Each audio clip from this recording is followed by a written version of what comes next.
Hi, good afternoon. Today is November 27th, 2019. We are at our work session. We went into executive session first to discuss two matters. One was personnel matters surrounding employee salaries and matters regarding the hiring of an employee. So we will now begin our work session, but we will start first by standing for the pledge. I pledge allegiance To the flag of the United States of America, and to the republic for which it stands, one nation, under God, indivisible, with liberty and justice for all. And Jim. Yeah. And Jim. All right, so our discussion items, our first discussion item is capital improvements, park and recreation. Do we have everybody here for that? I don't even see Do that I have on the here. wrong agenda? There was an amended one, I guess I didn't get it. Oh, you didn't either. get the amended one? Nope. And I have May, two. nobody got the Okay. amended agenda? Can we have that, please? Somehow I did. All right, but, go ahead. We're a little discombobulated. What are we John talking usually about? does this, he's not here today, so He's got nerve taking vacation day. I think he went down to South Carolina, see his family. Well, my daughter's in Denver and they got 2 feet of think snow. they flew. Yeah, wait, it's coming. I know. It's coming. Is everybody here already or no? So you should just. Who isn't here yet? Ray, Okay, what time will they be here? I had one. hopefully any second. Okay, all right, so we will move on to the second item, which is increasing supervisor's term to 4-year. It's an amendment in the packet, I think it's number 19. You wanna take a look at that? I know you guys have been down this road before. Well, Well, it's I've been 18, involved. actually. I think, I always thought this was the right thing for the town. It's come up a couple times when Sean was in office and last year. I think just from experience myself, I think that the 2-year term is a challenge, especially when you come in as a new supervisor. It takes time to get to, meet everybody, meet with the department heads, and then basically the year goes very quickly, and the second year, you're almost running already. So I think that last year, when I first came in, I had brought this up. I know that there was some objection. You know, a lot of it tends to be political reasons that when people are objecting. I think this is a very opportune time to be able to do this. You have a new supervisor coming in, I'm outgoing, so there's not any, political ties, to it. I think in the past, a lot of times when it's come up, there's been a supervisor who's been in office, for several terms, and then it comes up, and a lot of times it comes up as a reflection on the person in the seat.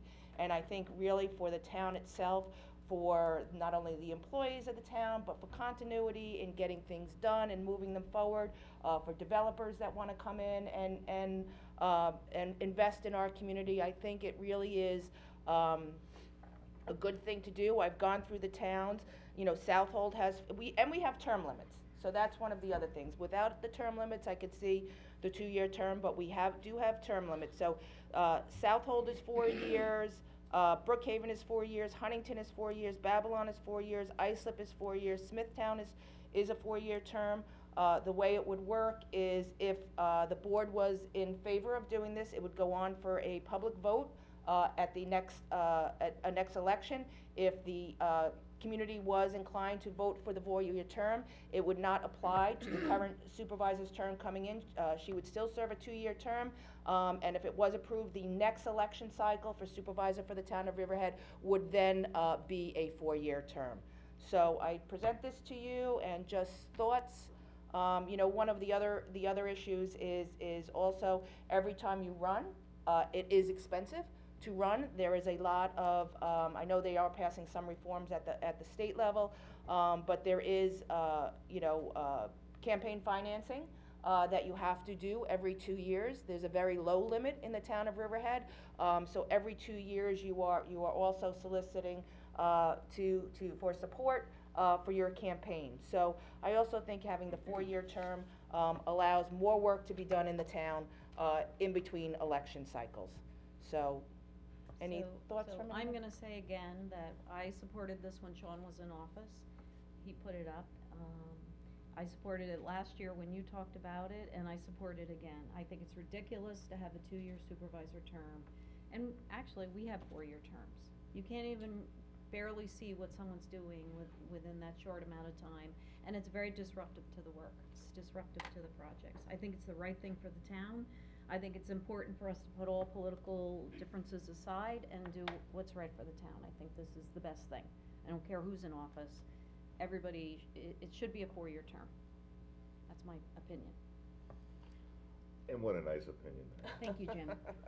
I've always supported this, even way back when Cardinale put it up, and Oh, wait a minute, I think I supported it when Janowski put it up. No, I I'm just don't kidding. think Janowski put it up, but I think. I'm joking, I was trying to. know Phil put it up at least once. Did he? I've dealt with it 3 times in 12 Mhm. years, so I don't know whether it was Sean doing it twice, or Phil doing it twice, or what, every supervisor has put this up, from my recent memory. I've always felt that way too, but the people have always voted it down, always. Yeah. So, it's like a school budget, just keep putting it out there, and eventually it'll get passed, I guess, but. Yeah. That being said, you're right, for good governance, it's nice to have continuity.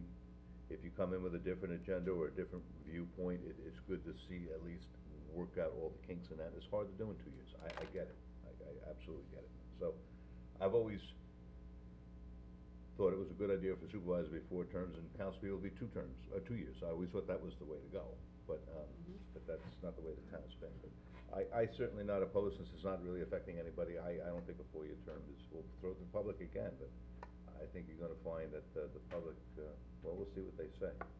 But I'm not opposed. Yeah, that was my last time, 2 years ago, when you put it up. I was against it only because I know the people don't want it. I mean, they've proved that over and over again. The job, the position absolutely should be a 4-year position. There's no way you can get things rolling well in 2 years. Being on the inside, people on the outside may say that's baloney. But when you're in here and you see how things work and see how things go, 2 years is really just a learning curve.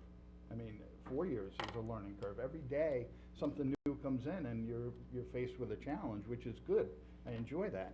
But 2 years at the supervisor's position, and I've always kidded you and said, number 1, your job doesn't pay enough, and number 2, 2-year term is crazy. Well, you can't see the results of the work yet, I don't think. No, it's difficult. It's difficult to do, because your first year, you might be correcting stuff from your previous, from the previous supervisor. So, you spend a lot of time doing that. A perfect example is 255s, Yeah, right? no, I know. I mean, let's take a benign thing, right? We started working on 255s 2 years ago, and there was a lot of input, it's still being tweaked, hopefully working to get it done before I leave, but for somebody to take that on their plate coming in and sort of basically spend months getting up to speed on it to bring it forward is really a challenge, and that's just something that's simple, but that happens in so many areas. As again, I don't see it, it's not good governance for the town to be able to achieve and move forward and provide what the community needs, so. And on that note, if what's happening is not a good thing, you have an opportunity every 2 years to change the dynamic of the board, because you'll have 3 people up for election every 2 years, rather than 3 people up for election every 4 years. So every 2 years, you can change the dynamic of the board, being the supervisor as the swing person as to which direction they want the town to go. So I think that there's been very few supervisors that have been afforded 1 term. Of 2 years. I think everybody's, for the most part, over the past, has been given a 4-year term. And I think that when you get in and you do a good job and people recognize that, they give you another 2 years. But if they don't like the direction the town is going in, then they can cut it off and go in a new direction. So I don't support it. I like changing the dynamic of the board every 2 years. I also don't like the idea of building up campaign funds to put out misinformation, which is I saw a lot of in this last election cycle, which on the county level and on the local levels. And I think building up campaign funds and, not going after people that are filing applications in the town to try and get more money and building up over a 4-year term to put out misinformation, I think that it's, the campaign funds are spent in a much more fiscally responsible way, so that they're not, taxing the people that are trying to do business with the town. But the campaign If I costs could the just same amount finish. every 2 years or 4 years, correct? Right. It should. Right, so it costs the same amount every 2 years or 4 years, so you're spending double the amount, and it shouldn't be just based on campaign finances, I Well, it really wasn't. I think, gave several other- I really think it really has to do with the governance of the town, so. Right, and if people think you're doing a good job, and they like the direction that the town is going in, and what you've had 2 years to work on, then they're gonna give you another 2 years. If they don't like it, they can cut it off. But, you know what, I think it's been put up 5 times, and I think it'll probably get voted down again. I mean, in talking to people out there, they're saying that they're happy to go in a new direction at this point. So, I think that you guys have already decided that the 4 of you, that you wanna put it up on the ballot again next year is what it There's only- sounds like. We're having a I don't think there's discussion, anything right? wrong. I mean, I have my own opinions, politically and all the other things that I don't really espouse at this point, but as far as the substance of a 4-year term makes sense, governing, maybe not politically, but governing. And I have no problem giving that to the people to vote on. Yeah. Irregardless of how I feel personally. I think it's a good thing. And unfortunately, with a 2-year term, there's a lot of outside influences that affect a supervisor's race, sometimes out of our control. Even council people races. Whether it's other districts or other taxing problems going on in town. We take a lot of heat in this town board, as a governing body of this town, through things outside our control, that we get Understood. blamed for. Understood, but I'm gonna take a stand and say that I like the opportunity to change the dynamics of the board every 2 years. If you have 2 You can Republican. with the board. No, if you have 2 Republican council members and 2 Democratic council members, and you have a Democratic supervisor, and people don't like what the 3 Democrats are doing, then in vote 2 in years from then, they can change it and vote in a Republican You can always change supervisor. the makeup of the board. Yeah, every 2 Every years 2 you can years. change the makeup I regardless. think that We have a Republican majority now. And this is where I go back, to say that I believe this is not a political. Agree. A political issue. I don't think it's whether it's Democrat, Republican, conservative, independent, whoever is in the seat. I don't think, the community can choose to vote who they want in the Yep. seat. I don't think it's the party that's in the seat. I think it's the term of office and the years served, and that's my concern at the 2 years, and that's why I think a 4-year term serves the people of the community best, by being somebody, whoever is sitting in the seat, to being able to govern and to be able to achieve things in a 4-year period. It makes sense to us. Right. Let's And- see if the people. Yeah, vote for I it. mean, don't- yeah, I don't- it's gonna- I'm with And- Jody, I don't think they will, but it's worth a try. Well, I hope they will, because actually, a lot of the advice on this for me came from within the town, people who work for the town, who say it's very hard when you have projects going and you have this, work going, and then the administration changes. So I think what we're trying to do here town workers is should put stay out of it. politics aside and make a decision based on what's right for the town. And when I'm up here on the board, I'm not thinking, oh, you're a Republican, you're a Democrat. I'm thinking, we are a board, we are working together and trying to move stuff You always forward seem to for the circle town. back to politics. It has nothing to do with politics. It has to Isn't do with politics. changing the I'm saying- dynamics of the Okay. board every 2 years. You know what, That's the Jody? statement that I made. I'm not gonna take the bait and engage with you. Take the bait. I'm not gonna do it either. All right, I wanna so, do it, I wanna stir the pot. I'm gonna leave that in there, everybody's okay to let's leave leave it it in to in. vote on? I mean, Okay. it's 2022 it's gonna vote on, right? 2021? Will it be voted on in 2020, but would not take effect 2021. yeah, Right. yeah, correct, Okay. all right? Good. Do we have Ray and? Okay. But do we have Ray and, Not yet, but. where are they? All right, okay. So now we will move on to East End, Disability Associates, so, Lisa Meyer. Bertel. are you know what, you guys can just come on up, are you guys ready?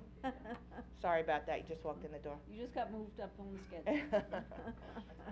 Yeah, that's, Yes. absolutely. We're gonna have you guys come sit up here, we do film our meetings, so we'll have you guys Hi, sit down how are and you? introduce yourselves. I think I have to work the laptop. Okay. Is that right, Patrick? Patrick may be able to do it for you if you like.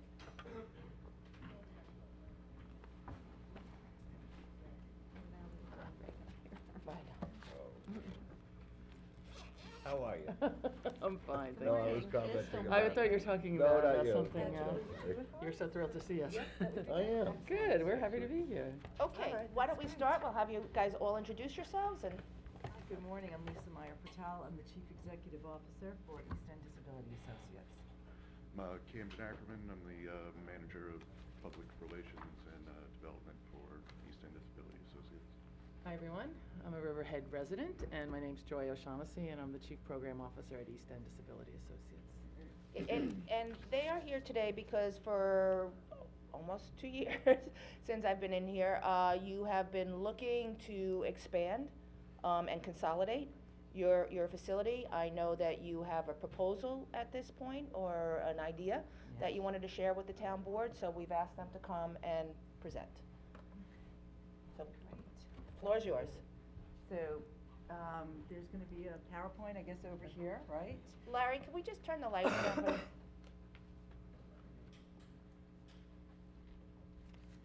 And you guys are currently over at the Henry Pfeiffer That's Center, one which of is our something that locations. we, yeah. Yep. So, we are, I'm just gonna start talking, All right. how's that? How's it, is it warming up, Patrick? Okay, so East End Disability Associates has, Just, do you have a couple more of these just for the? I don't. Okay. I Meg, don't, can you but I copy a can couple put of these, please? You're gonna have to give yours. Does anybody have a clean copy to? I have writing all over mine. Mine's got all my scribblings Really? on it. I can get you these if you First prefer. one. Okay, just for the press, we normally hand out stuff, Oh, so sure. we'll, Do you have like? it's gonna be the same that's on the presentation? It'll be the same Okay, it'll be the exact same thing. that's the presentation, Yeah. but we can get you a paper copy once it's completed. All right, That well, would be awesome. I'm pretty good at listening though. Okay, So so go I'm ahead. just gonna start talking. So we have been around since 1992, and we started because there were a lot of, a lack of services for people that had intellectual and developmental disabilities, and their families were really searching. So I started working with families back then, trying to identify what the unmet needs were. In 1993, we started by providing some family support services. We got some small grants from the Office of Persons with Developmental Disabilities. And in 1996, we secured the money to buy the building that we're currently in on 107 Roanoke Avenue. That building was empty for many, many years, so we were very glad to have that. So since 1996, we've done a lot of things, and most of the things we've done in the town of Riverhead. We felt it was really important for us to be here in our administrative headquarters in Riverhead because it kind of connected the both forks and it was easy access for us. There's also a lot of people who live in the town of Riverhead. Our mission here is dedicated to creating practical solutions and providing innovative supports to people with intellectual and developmental disabilities on the east end of Long Island. And our vision is something that we worked on with our employees, most of them direct support professionals, about what they really would see for us for the future. And our vision together was envisioning a world where individuals with disabilities are appreciated and respected in their communities and supported by a highly trained, well-compensated workforce where all members are valued by society. We have a lot of community partners, and I wish you could see this slide because it's Patrick, so can it down, awesome. if you take it outside, will it download better and then It's come back? awesome. We Yeah. partner with Thank you for working with that. the Vail Levitt Music Hall, Sure, with right Stony at the Brook end. University, the Salvation Army, Love Michael, Peconic Ballet, East End Arts, L'Arche, Suffolk Community College, Parish Art, lots and lots of organizations out here. And we're always looking to form these partnerships where we can really benefit not only the community, but they can also work with us and benefit us. We provide services to 750 individuals, 88 are from the town of Riverhead. EDA employs 681 people, 91 are from the town of Riverhead. We are, all these years later, we are continued to be managed by the same group of parent professionals who started the organization back in 1993. We are influential policymakers. We sit on the board. Oh, perfect.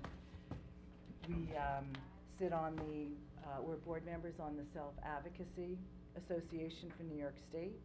I happen to be the chair of the Systems Change Committee for the New York State Developmental Disabilities Planning Council.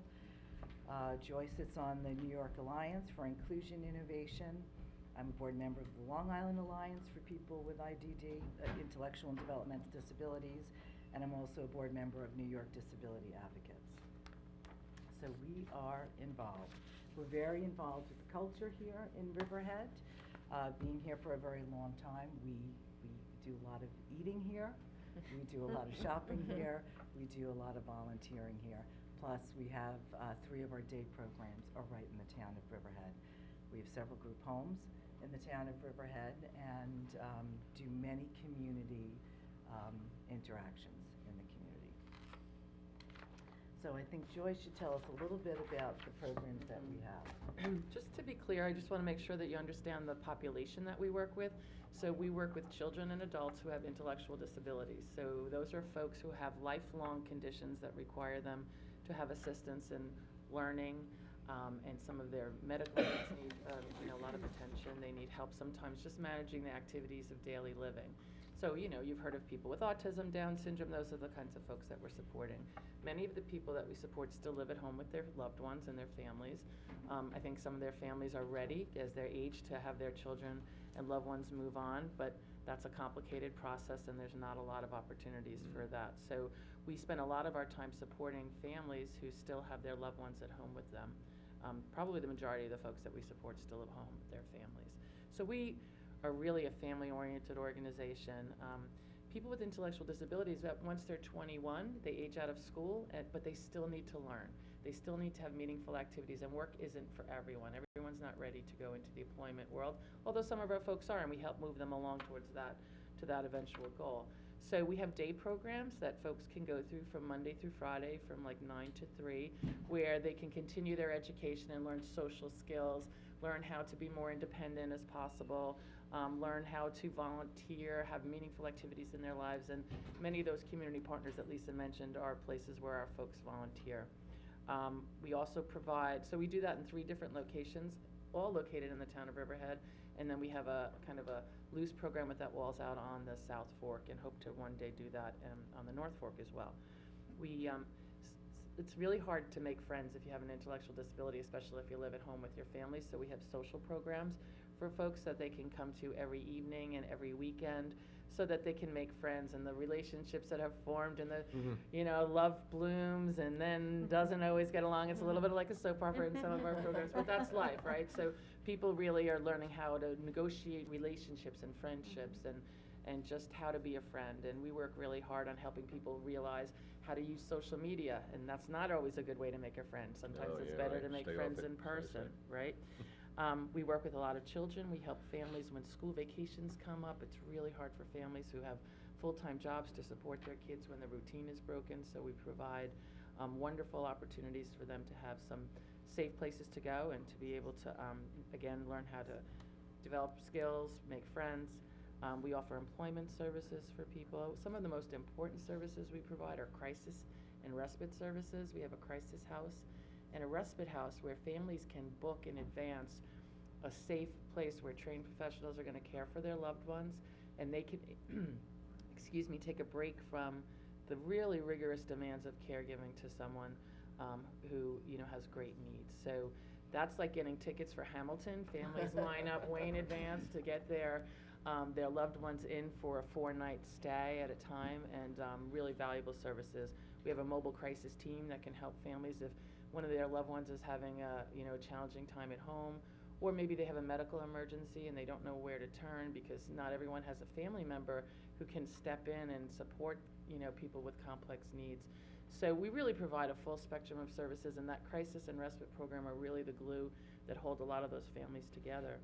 We also support about 60 people who live in their own apartments, many here in the town of Riverhead, and we provide kind of risk assessment as well as support services for them to help them learn how to pay their bills, live independently, make sure people are eating healthy, getting to the doctor, following up on their med appointments, that strangers aren't taking advantage of them, because a lot of our friends are the folks that we support are just looking for friends, and some people are there to take advantage of that. So we really work very hard in helping people be as independent as possible. We have a creative arts program where we teach life skills through the arts, and our folks perform on stages such as the Vale Levitt, Gateway Theater. We've done full-scale productions of things as complicated as Tommy by the Who and The Wizard of Oz, and we just did auditions for Shrek, the musical. So I don't know a lot about Shrek, but I'm going to learn, I guess. And that program is in the got Henry great Pfeiffer. music. And that's, I was in the Henry yes, Pfeiffer. and that's in Henry Pfeiffer, where they work every Mm-hmm. single day, and then the ultimate performance will be at the Gateway Theater, where they volunteer and give us the full scope of and run of the theater with their professional technicians and lighting and electricians. It's really very exciting. Well, when we came out there one day, we were all out there and they were practicing for a show. Yes, we'll be doing a Christmas good. show at the Vale soon, so we'll let you Okay. know when that is, and you can come see a little bit of Christmas cheer. It really warms your heart.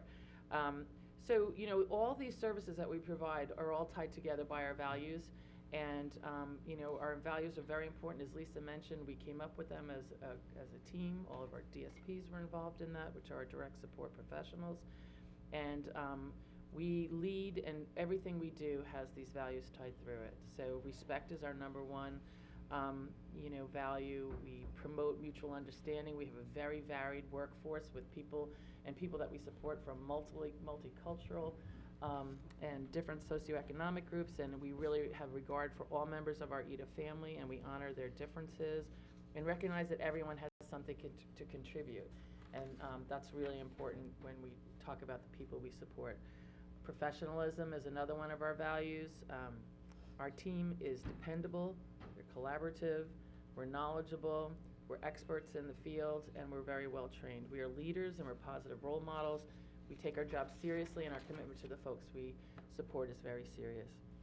I love this. One of our values is good humor. I have to show you the picture because it's just a lot of fun since you can't see it. We try not to take ourselves too seriously. I mean, our work is very difficult, it's very challenging, but we like to, you know, you have to have a little levity, right? Because sure. sometimes we're dealing Morton with gives me that. with some of life's most serious issues. Gotta balance it. Yeah, we deal with some of life's most serious issues, so we think it's really important that we're good-natured and we're lively in our work, and we embrace having fun, and, you know, we laugh at ourselves a lot. And when you're working with people with intellectual disabilities, they are gonna call you out on everything, and you have to have a good sense of humor and be willing to, you gotta take it. Gotta laugh at You yourself gotta have a laugh at sometimes. yourself sometimes, that's right. Creativity is a really important value for us, and we really try to encourage the people we support to be as creative as possible, and it's a really wonderful way for them to learn to express themselves. The picture that we were gonna share I today. think we were actually you- might be Ah, on. okay. You know This- what, I think we could maybe just quick go through so we could see. If you wanna see some of the And pictures. Larry, you wanna put the lights lower? Somebody, As low as they're gonna go. oh, okay. Okay. Here we are. Not so fast, Patrick, I'm trying to look. Yeah, there's our sponsors.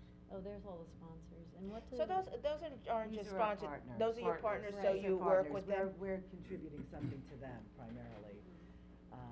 Yeah, so. Many of them right here on Main Yes. Street. Yeah, I see Yeah, that. yeah.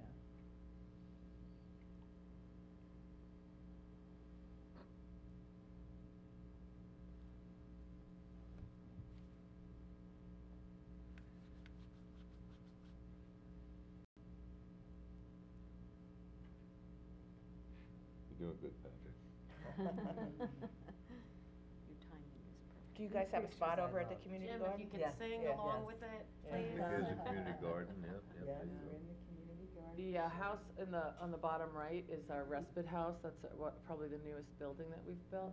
And that's the home where families can have their loved ones come in. It's wheelchair accessible, so the first floor can be for folks who have ambulation issues and use wheelchairs. So that's a really You have big. medical I'm staff? sure that's a godsend for people to feel that, you'd be able to feel comfortable, you know, being away for a day or two, knowing that they're cared for. Yeah, What and is like, that? so for some families, it's like, I wanna take my other child on a college tour, or need to just, you know, the children with the intellectual disability sometimes eat up a lot of the energy of the family, and then the other siblings have a hard time, so it's a nice time for them to, you know, Get a spend little time with their special other one-on-one kids. time. Or maybe have a date night with your husband, or maybe just sleep. How does the client react to that? They love it. They like being away from Oh, the caregiver. it's like, look like at a me, source I'm of freedom. independent, It's like I'm going to, it's like Oh, going okay. to a bed and breakfast for a few days. Okay. And we really try to make it fun, and we work really hard on making it a positive experience, and they do a lot of recreational activities when the folks are there, because we want them to come back, right? We want them to really have a good experience. Sometimes we have to ease people in slowly, because it's if you're someone who may be on the autism spectrum and you have a lot of, you're used to routine, this is Right. a change. Right. So we might have them just come for dinner one night, and moms and dads have to trust us, so they get really nervous. And so you can sit in the driveway for 3 hours if you want, and call us every 5 minutes. We really hold families' hands through that, and we have to gain their trust and their respect, just as much as we want that, we have to earn it from them. And listen, some of these folks, they can't speak for themselves, they're the most vulnerable person that these parents love the most in the whole world, and for them to trust us with them is something that sometimes just takes time, and we are there, and other families are like, here you go, and Yeah. other ones, it takes time. And I think about this one mom who was like, there's no way you're gonna be able to handle my son, there's just no way. He's very specific, he'll only eat, fish sticks, he has to watch this video 5 times a day. I'm like, we got this, let us just try dinner, we'll get fish sticks, we'll have all the fish sticks he wants. And then slowly, he started being able to come for an overnight, and then 2 nights. And now, she drops him off at the door, she doesn't even get out of the car, he's like, bye, he comes in, and they have a wonderful good for them. stay. So, whatever people need, we're gonna make it work for them. It just sometimes, one of the things that we're really big on is that one size does not fit all. And so each approach to each person that we support needs to be a little different. So if we could just go through the values. So this was our values about respect. Then we had, our next value was professionalism. This is us at Indian Island Park. We have a big picnic there every year. This is our humor. Halloween's a big thing for us, and all the holidays are. We're planning our big trip to Radio City Music Hall. We take 2 Hampton Jitney buses to the city and Nice. take everybody to the Christmas show, which is exciting. So this is one of the people that we support. We value our relationship with East End Arts, and they offer classes for our folks. We do some grant writing together to support those. And this is one of the individuals we support, showing some people some of the artwork that they've created, and this is over at East End Arts. Compassion is our next value. I think that our workforce has a unique ability to connect with the people that we support, and our philosophy is always, to be sensitive and understanding, and to put the needs of the people that we support above everything else. Safety and happiness is like the #1 goal for us and the folks that we support. This next one is my favorite slide of all. This is pride. We are mission-driven, we put our egos and our self-pride aside, and we perform our jobs with integrity because we believe our work is important. This picture illustrates the gentleman who's throwing out the first pitch to a Met game is a gentleman who lives in one of our homes, and he had been through some really rough times, and he is the biggest sports fanatic that you've ever met. And depending on who's winning, that's whose team he's rooting for. But he does have a love for the Mets, and he had just lost his mom, and we were able to arrange for him to be able to go out and throw out the pitch. There wasn't a dry eye in the house. We were all so excited for him, and it took a lot to make this happen, and he was so proud. If you look at his face, his pride is Sure. exceptional. And you got about 40 people watching the game. Well, there's a much filled up. bigger. It's a big Yeah, crowd, it yes. filled up. It's a packed house. Yeah. Well, we'll do Yankees next year. We have to be straightforward and trustworthy in the work that we do, and we have to have difficult conversations with folks sometimes. And when you work with people, things go right and things go wrong. And when something goes wrong, we really own it. We really work very hard. We spend a lot of time looking at, what our mistakes were to prevent them from happening again. We always speak the truth, even when it's unpopular, and we're always looking to do the right thing when nobody's looking. And that's a really great sign of the integrity of our That's right. workforce. We work really hard on making sure that we have the systems in place so everything goes according to schedule, and when it doesn't, people are gonna come forward and know that we can learn from that rather than look at it as like a punitive kind of thing. So we're always very honest. And so those are, it's just some highlights. I would love to talk to you for hours about the people we support, but I know that time isn't it, so I'll pass this to Camden. So, why we're here today, and the supervisor mentioned this earlier, for several years, one of EDA's main goals has been to. You gotta speak up a little bit. Yeah, this What- mic here. One of EDA's main goals has been to, one, expand services, but also consolidate our administrative staff and all of the programming that we have throughout the days into one building. Currently, our administrative buildings on Main Street, and we have 2 day habs with the Henry Pfeiffer Center in Riverhead. And there's in some ways kind of a disconnect at times, and we would like to have everything kind of under one roof. So the proposal that we have, and I just want to point out that this rendering is just kind of a conceptual idea. We haven't met with an architect yet. This but was my assistant creating. Okay. So- This is pretty so- nice, Yeah. right? Very This- interesting. Yeah. the- Whether it will stand or not. This- Yeah, depends. exactly. This image isn't a formal plan, Okay. but kind of the conceptual idea of what we would like to accomplish in a space is to have our 2 day hab sites under one roof. We would like the opportunity to expand part of our jobs program and include an industrial kitchen that would also have a cafetorium, which would, one, teach skills to the individuals we serve to cook and have an actually health certified kitchen, that we would actually make that available also to the community. We know that there's several programs in the town of Riverhead currently that offer cooking classes that don't have a home. I think the library offers Yeah. cooking classes. I had seen that they had some. Additionally, with the cafetorium, that would give us space to do performances, but we would also like to have that be available to the community to use. One of our main goals is inclusion with the people that we serve. So ideally, we would like to have facilities that share with everybody in the town of Riverhead. We would also like to create a recreation facility, computer labs, and shared workspace and conference rooms and training rooms. Move on to the recreation facility. The indoor rec facility will be open to the Riverhead community at designated times and will feature exercise equipment, restrooms, showers, locker rooms. We hope to promote health and wellness initiatives within the town of Riverhead. We would also offer yoga and fitness classes.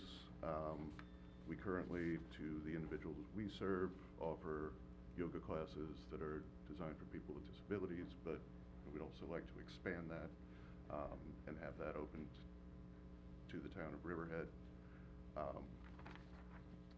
The cafetorium, I went over this a little bit, but the addition of the cafetorium will give EDA a place to prepare affordable, healthy lunches for people we support and our staff. The industrial kitchen will create employment opportunities for people with intellectual and developmental disabilities, enriching their lives with hands-on training. Riverhead organizations will also be able to utilize the kitchen for cooking classes. The stage will give our creative arts program a permanent home to perform and be a resource for events and presentations within the Riverhead community. Scout spaghetti dinner. Yes. We would also like to install an adaptive playground for children and adults with disabilities. And this is huge, there's not many of these around. Yeah, they really don't exist. We're working on it. Yeah. The adaptive playground will allow people with and without disabilities to participate in community recreation. For the site, we would also like to install some outdoor recreation facilities, which would include tracks that we would maintain that have, I believe it's on the next slide, access to trails that we would maintain, installation of health stations, benches, bocce ball courts, areas where you, in the winter, would also be accessible to used for like snowshoeing or things of that nature. And so after meeting with the town and Suffolk County for a number of years. Yeah, you're gonna go, because you guys have met with me several times, you know, before you went to Henry Pfeiffer, Mhm. before they came to the board here looking for space to expand. I think originally you had come in to see if Henry Pfeiffer was a possibility to expand over there, as sort of a public-private partnership to be able to afford, different facilities such as the gym and other Mhm. things to the community. And I think when you had looked at that, there was a problem with, septic, to be able to do that over there, to expand. And I know you've been looking, And parking. and parking, And parking and then is a you've huge issue. been looking for several other places. I think you've met with Nassau County, Mhm. about the 4-H camp also over there, which is kind of as a public access for recreational facilities, is sort of out of the way, and then there's residential homes over there also. And it's more of a rural area. And it was identified that traffic would become Yeah. an issue on that site, so. Right.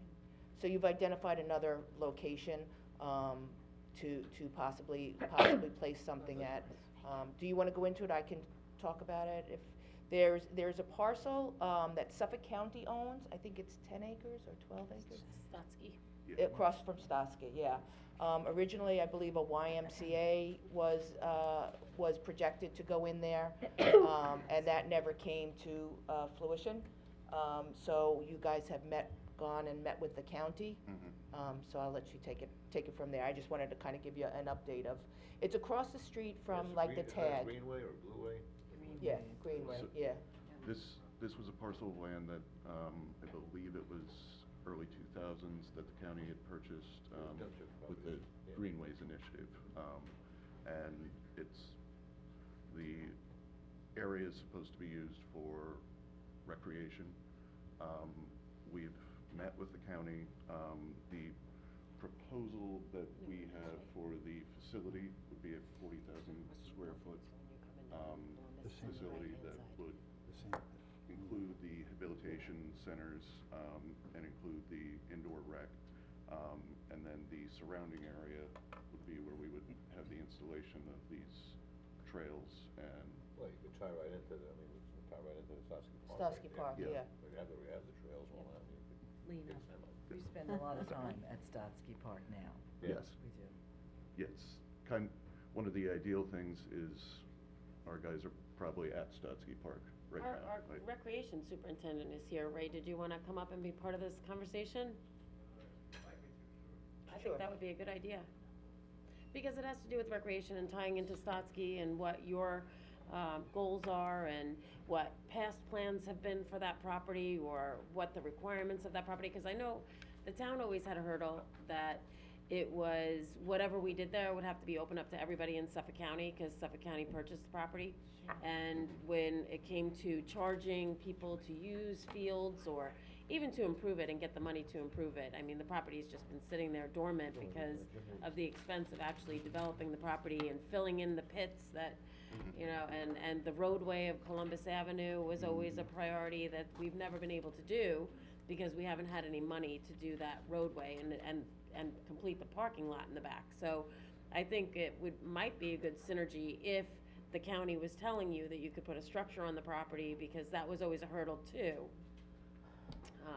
So, Right, so you've been talking with the county? Yes. So, we've spoken with the county with these kind of sorry, preliminary plans that we have, has said that it would be an appropriate use of the space. That being said, like I said, everything is kind of conceptual at this point. There might need to be some tweaks or changes, but, the building itself, with the additions that we're putting in, they've indicated that they find that to be an appropriate use. This would be office building and ancillary services, but no lodging. No lodging. With day services.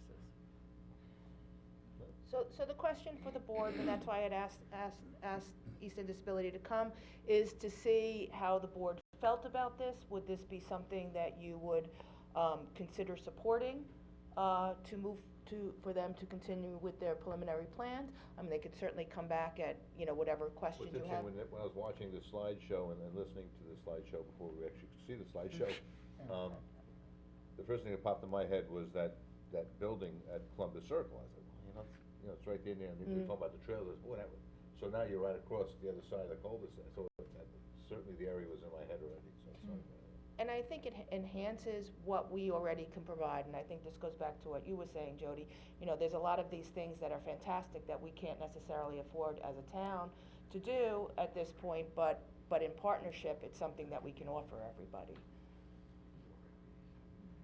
So, right, I know that, I mean, we had just discussed putting fields there at one point, but that was, That was the Crudot property. Many years ago, the plan was to put soccer fields in there, multiple soccer fields in there, but I think at the time they were afraid that the drainage the problem. county wanted it back after a certain amount of time, and they would have to allow it to all residents. So it was right before I came in that they discussed this property. Right. And then we discussed it again and again, and just nothing ever came Isn't of it it. topography problem? Yeah, It's very dips sloped. down. It dips down and dips up, you know, so. So I that's mean- what was hard for Fields, obviously. Well, yeah, I mean, there's enough area flat on the bottom part. You could have put it, it's a really large piece of property. Yeah. It really is. You don't see it from the road, but if you go in there, it's very, very large. So, and it's a perfect complement to the park. It really is, so.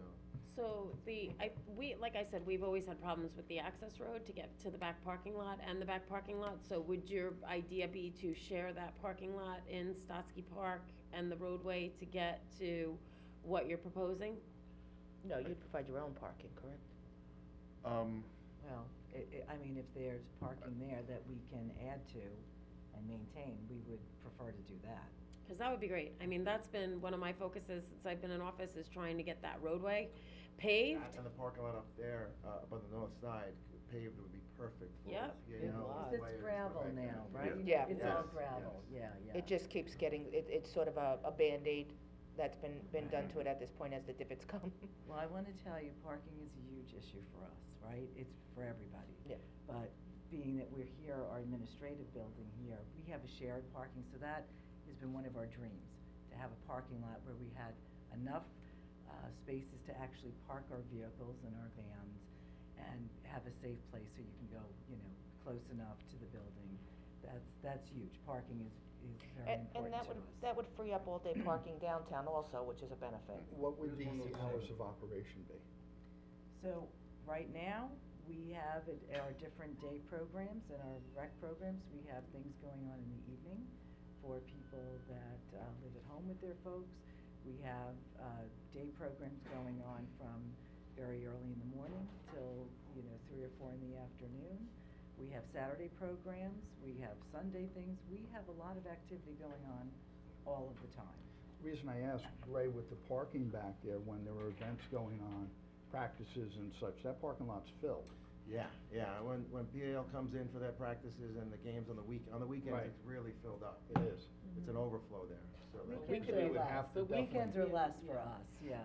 But I also think that would happen with site plan for parking, and that could, certainly would have to be addressed. I mean, there's a million ways you can Yeah, slice yeah. that, I whether just it's wanted to pervious throw it out parking, there. impervious, Yours the is green mostly day parking. program, right? Yeah, Yes, yeah. 8 to 6 or something like that, so. That's the It's heaviest day, traffic, yeah, that's the heaviest yeah. traffic, So yeah, at but, and night- on the weekends it's lighter, Right. much lighter. During the day, we don't really have anybody Right. over there. I don't think But I also think activity too makes it safer for them, for people to feel more comfortable at the Absolutely. parks. I think knowing people that are around, I think helps also. If you're a mom with a, young kid that wants to go there on a, Tuesday morning and nobody's around, Right. it's Mhm. comforting to know that there's people, Right. around. we have the dog park right there too. Nice. Well, I know Very you run a popular great dog park, yeah. program, it seems like a win-win, seems like a good use of the space. I like the idea that the town would be able to share the space and use it for programs. Great. I said, how about adding some pickleball? Oh my Pickleball's goodness. the topic of the day, yeah. So from us, you kind of need just that the town is in support of the project. Now it is county, Right, So you would we'd go still, back to the you'd go county. back to the county. They actually asked us to come to speak to you. at so this you would Yeah. need point. probably some sort of a letter or A something. letter, yeah. Yeah. Sure. So if everybody's okay, I'll Yeah, I draft mean, as something up long and as circulate it you- to the board. As long as the maintenance of the roadway systems in order to get to the property were shared with the town of Riverhead, so that, you know, 'cause, I think we would have to know what that means. yep, I am all for that, but I need to know what that is so I can make sure that I budget for that. yes. But I think that's important, because if you know, you're using the roadway system and not contributing towards the maintenance of that roadway and that parking lot, and, you know, East End Disabilities is using that roadway and that parking lot, that it's important that we enter into some sort of agreement for shared maintenance. Well- And then we also have to consider that we'll be maintaining that parcel of land open to the community as well. Correct. And the trails and the Mhm. whatever else that we're. Now, that's off the we're tax rolls doing on there. that, right? Oh, you're a nonprofit anyway, right? We're a nonprofit, yeah. It's off the tax roll, it's off the tax rolls now. Okay. So, I mean, I think the letter of support that we'd be offering at this point would be just that we are in support of the project moving forward. Yep. I think all of those site plan issues we would have to come back to the town for all of the site plan issues to be addressed. I think, you know, if there are concerns that are raised, I think to share them sooner rather than later. So you do know budgetary wise what it is that you're looking at. But I think just to start off, if the board is okay, we can draft a letter to say we're in support of the project moving Sure, forward. absolutely. And then address the other issues if we're okay with that. Include that in the letter also, that the maintenance of the roadway system and the parking lot would be addressed through the site plan process, so that it's fully transparent to the county as to what the town would be looking for. Right, right. Or we can turn the road over to the county and they can maintain it. We'd all Have be the have the delighted. county take the road. We're up for that. Right. All right, very good. Nice I- to see you all. Thank you for coming Left in. you so left much. some of our most recent newsletters here for you, so. Thank you, appreciate I see you it. guys all the time. And our DSP, since you guys did a proclamation for recognizing our direct support professionals, this is a newsletter that's dedicated just to them. Oh, good, Oh, thank you very very much, nice. appreciate Thank that. you. Thank you. Have a happy Thank you. Thanksgiving. Thanks, you. enjoy your Thanksgiving. Patrick, thank you for your help, you can go back to your room now. Good to see you too. Thank you very much. Nice to meet you. Joe? I'm out of office, I'll come speak to the parking lot. Nice to meet you. You're so out of order here. Come over here. Thanks for having us. Thank you. Thanks for coming in. Thanksgiving. Yeah. Same to you. Enjoy. Yes, happy Thanksgiving. All right, because I'm totally going out of order of all this stuff. Now we will do capital improvements, parks and recreation, where we have Ray, you're staying up here, and we have Drew. I'm asking Ashley to come up, she's in charge of pickleball.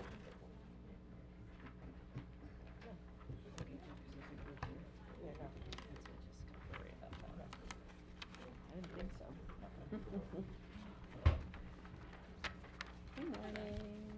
Okay, so these are two resolutions that we have in the packet. I just pulled them out to discuss separately. This is Resolution 1 and Resolution 2. These are, we've had several committees come to us. We've had the Recreation Committee come to us in our yearly committee reports. We have Open Space has come to us.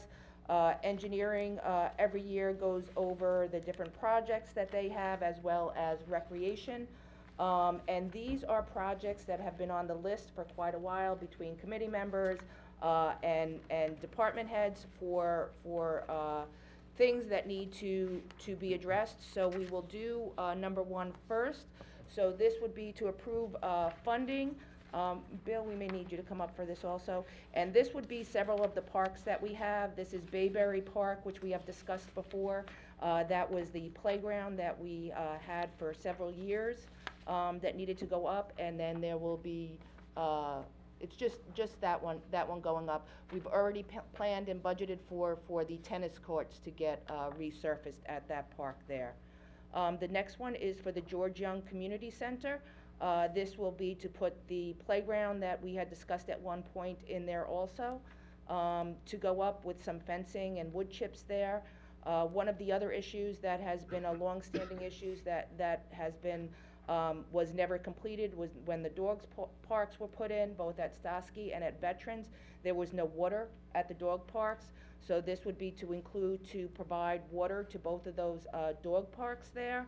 As well as Ray, and we have also received letters from the community that pickleball, certainly is a new, healthy exercise that many people across the spectrum are interested in participating in. Right now, we just have some temporary, pickleball courts that switch back and forth over on the, rink that we have at Stosky. This would be to add, pickleball courts over at Veterans Park. Ray, do you wanna just explain, some of these items here? Yeah, after our discussion yesterday, I did some research on, pickleball courts, they're putting it in standing alone, and, Southold recently did it, so they, showed me pretty much what they did, how much it cost, so based on that information, we've always identified Veterans Park, by the bocce courts over there in front of the parking lot, as a standalone pickleball court, so we can build that. We decided to, with the amount allotted to us, expand it over to Stotsky Park as well to be central. We have a section of the skate park that we dedicated for pickleball, so we can repave that and put permanent nets up for that. And then South Jamesport, on the beach area by the tennis courts, that's another high, area where people play pickleball. We can resurface that tennis court as well, and then put pickleball courts inside that. Wasn't that area slated for tennis courts at one time? At Epcot? It is, well, a tennis court, a basketball court, pickleball court, that whole area is slated with all that stuff going in. Good. So we're doing it piece by piece, but pickleball is the hottest sport here. It's, Yeah, man. the senior population has increased. In fact, I spoke to a college student just earlier today. Yeah, we're all and seniors now. They're playing, You play pickleball? the college students are now starting to play pickleball, so, it's a really it's a very popular sport now.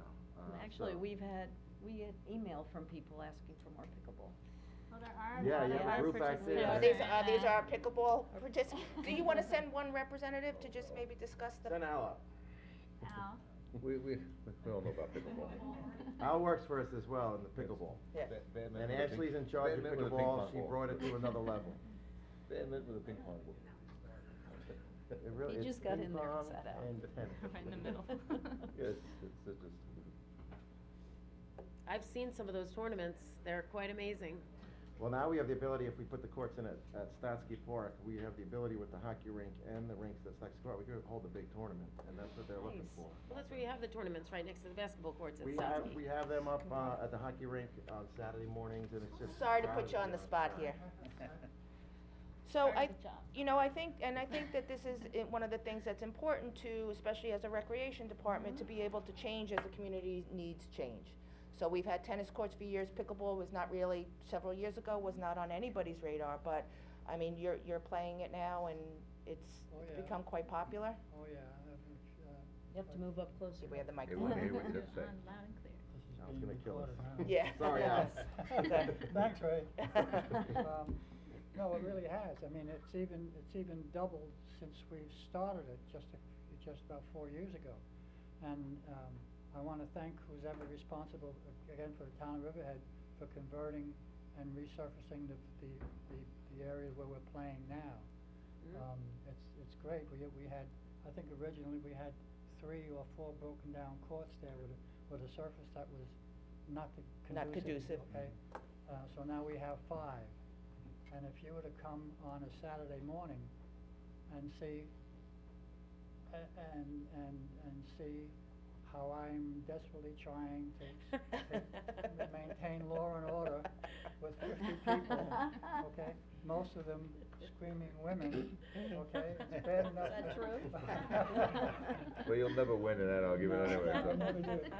But it's a case of they come down to play pickleball, so they play one game, and then they have to sit down for about 15 minutes, 20 minutes to get another game in. Mhm. So we're looking for more. We definitely have the traffic to show you anytime you wanna come down. And what I don't like is the fact that people going up island or going out east to play, and we can't get those people back, all right?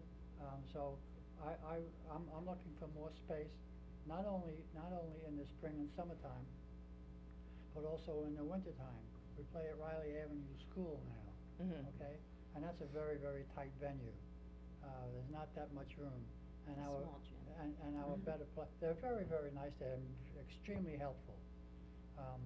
But the courts are laid out where our better players don't have the room to move and play good. So, they come down when they can, when there's no place else to play. But there's a lot of beginners now, all right, and where am I gonna put them? Because we have 2 courts there. And again, if a beginner is coming and playing and paying $20 or whatever the case may be, they're on the court for 15 minutes, then they have to Have to go sit sit. down, okay? And, I get a little bit nervous and start sweating, how am I gonna handle this? It's all good, I mean, all those are positive signs. So I can tell you that I don't think that the popularity is going to fade. I think it's ever increasing. Again, in my The trend has been going up tremendously Right. from the first year that we did it, and like I said, Ashley's in charge of it, she brought it to another level now, and it's doubled, tripled the amount of Oh, it really has. participants that we've had. And my favorite saying is, call Ashley. Now, when you do pickleball at the park, do people sign up for times, or you just first come, first serve? No, it's actually, we have a system, when you come in, if you lay your paddle down in a row, okay, that's your sign-in, okay? Okay. So like the first 20 people, or 25 people, they pick up their paddles, and then when they finish, they put their paddle at the end of that row, and then Start again. the next segment comes. I see. So go okay? buy your paddles, Jim. So it's first come, first serve. So it really is, okay? With the exception of a couple of hot shots that always have like, you know. 3 pounds. No, but again, it's all good, and, So do you think that it would make sense to kind of concentrate all of these paddleball courts in one specific park rather than having them at various parks throughout the town? Because I know you said before, when people leave and they go somewhere else, or somebody may say there's too many people at Stotsky Park today, so let's go over to Jamesport Beach, or let's go to the Veterans Memorial Park. I mean, I think that building on our parks like Stotsky Park and Veterans Memorial Park are great places because it provides the parking and the venue and There are flagship parks. yeah, they really are. oh, no, they're great, but what, you know, like, I have 2 minds here.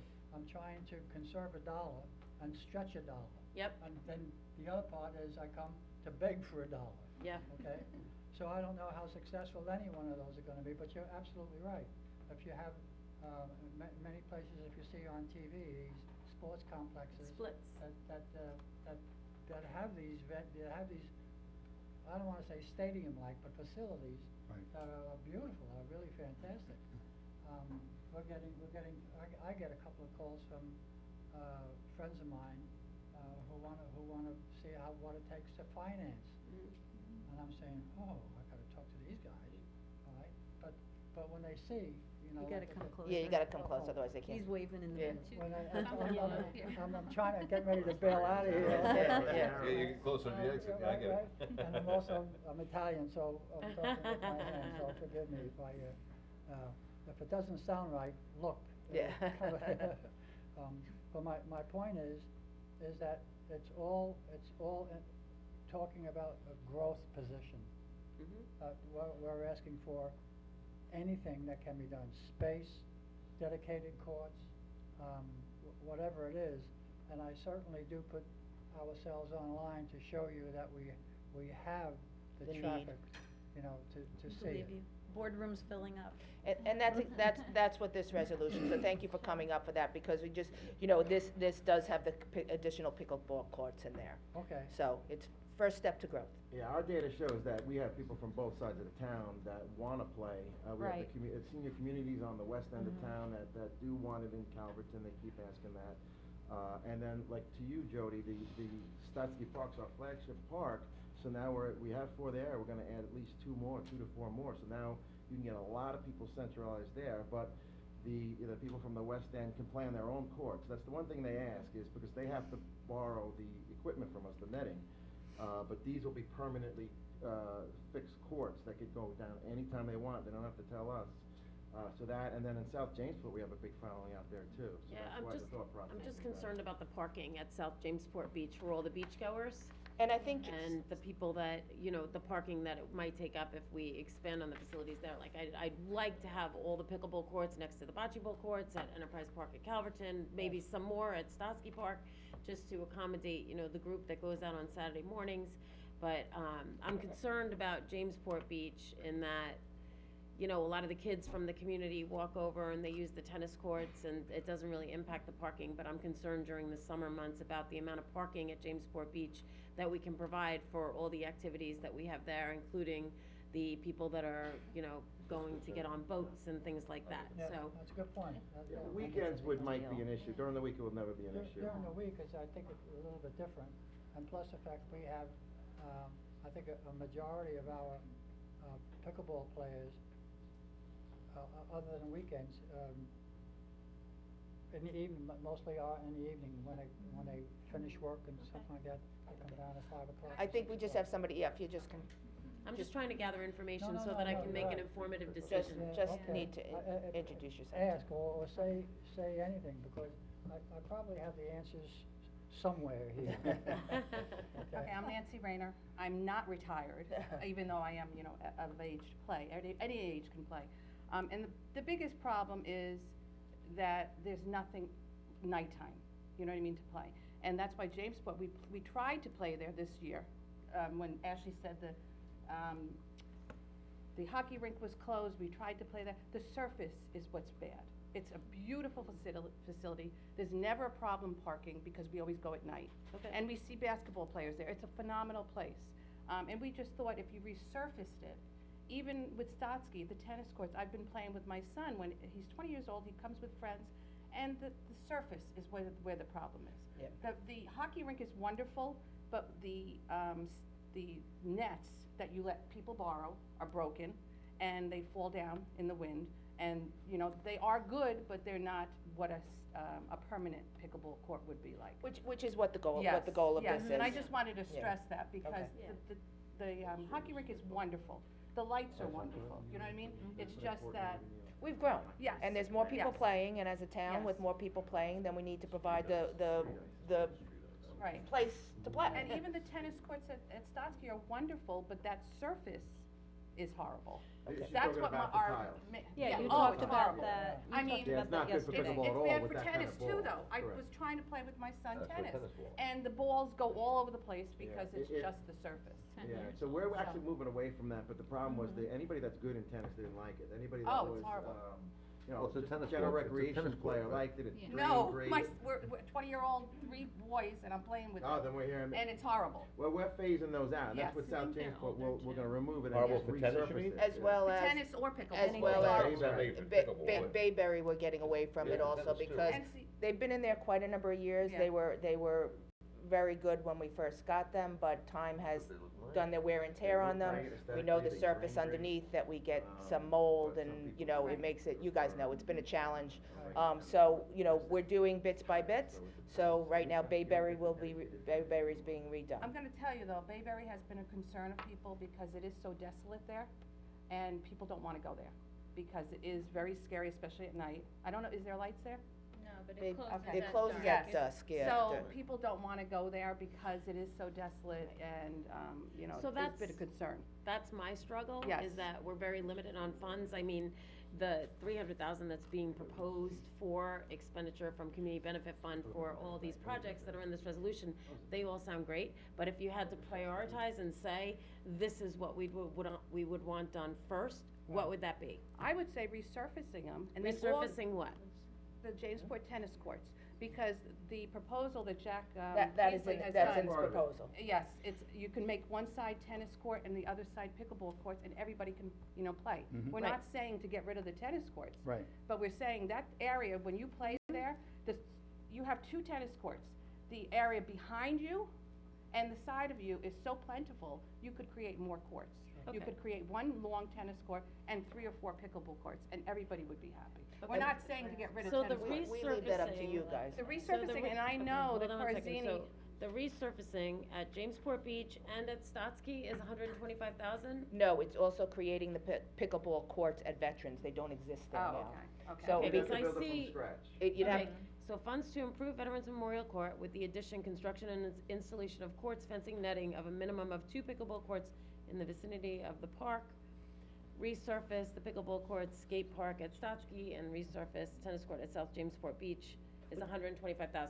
So from what I'm looking at in our budget of what we have left in the community benefits fund, it appears as though there's $150,000 left in that fund.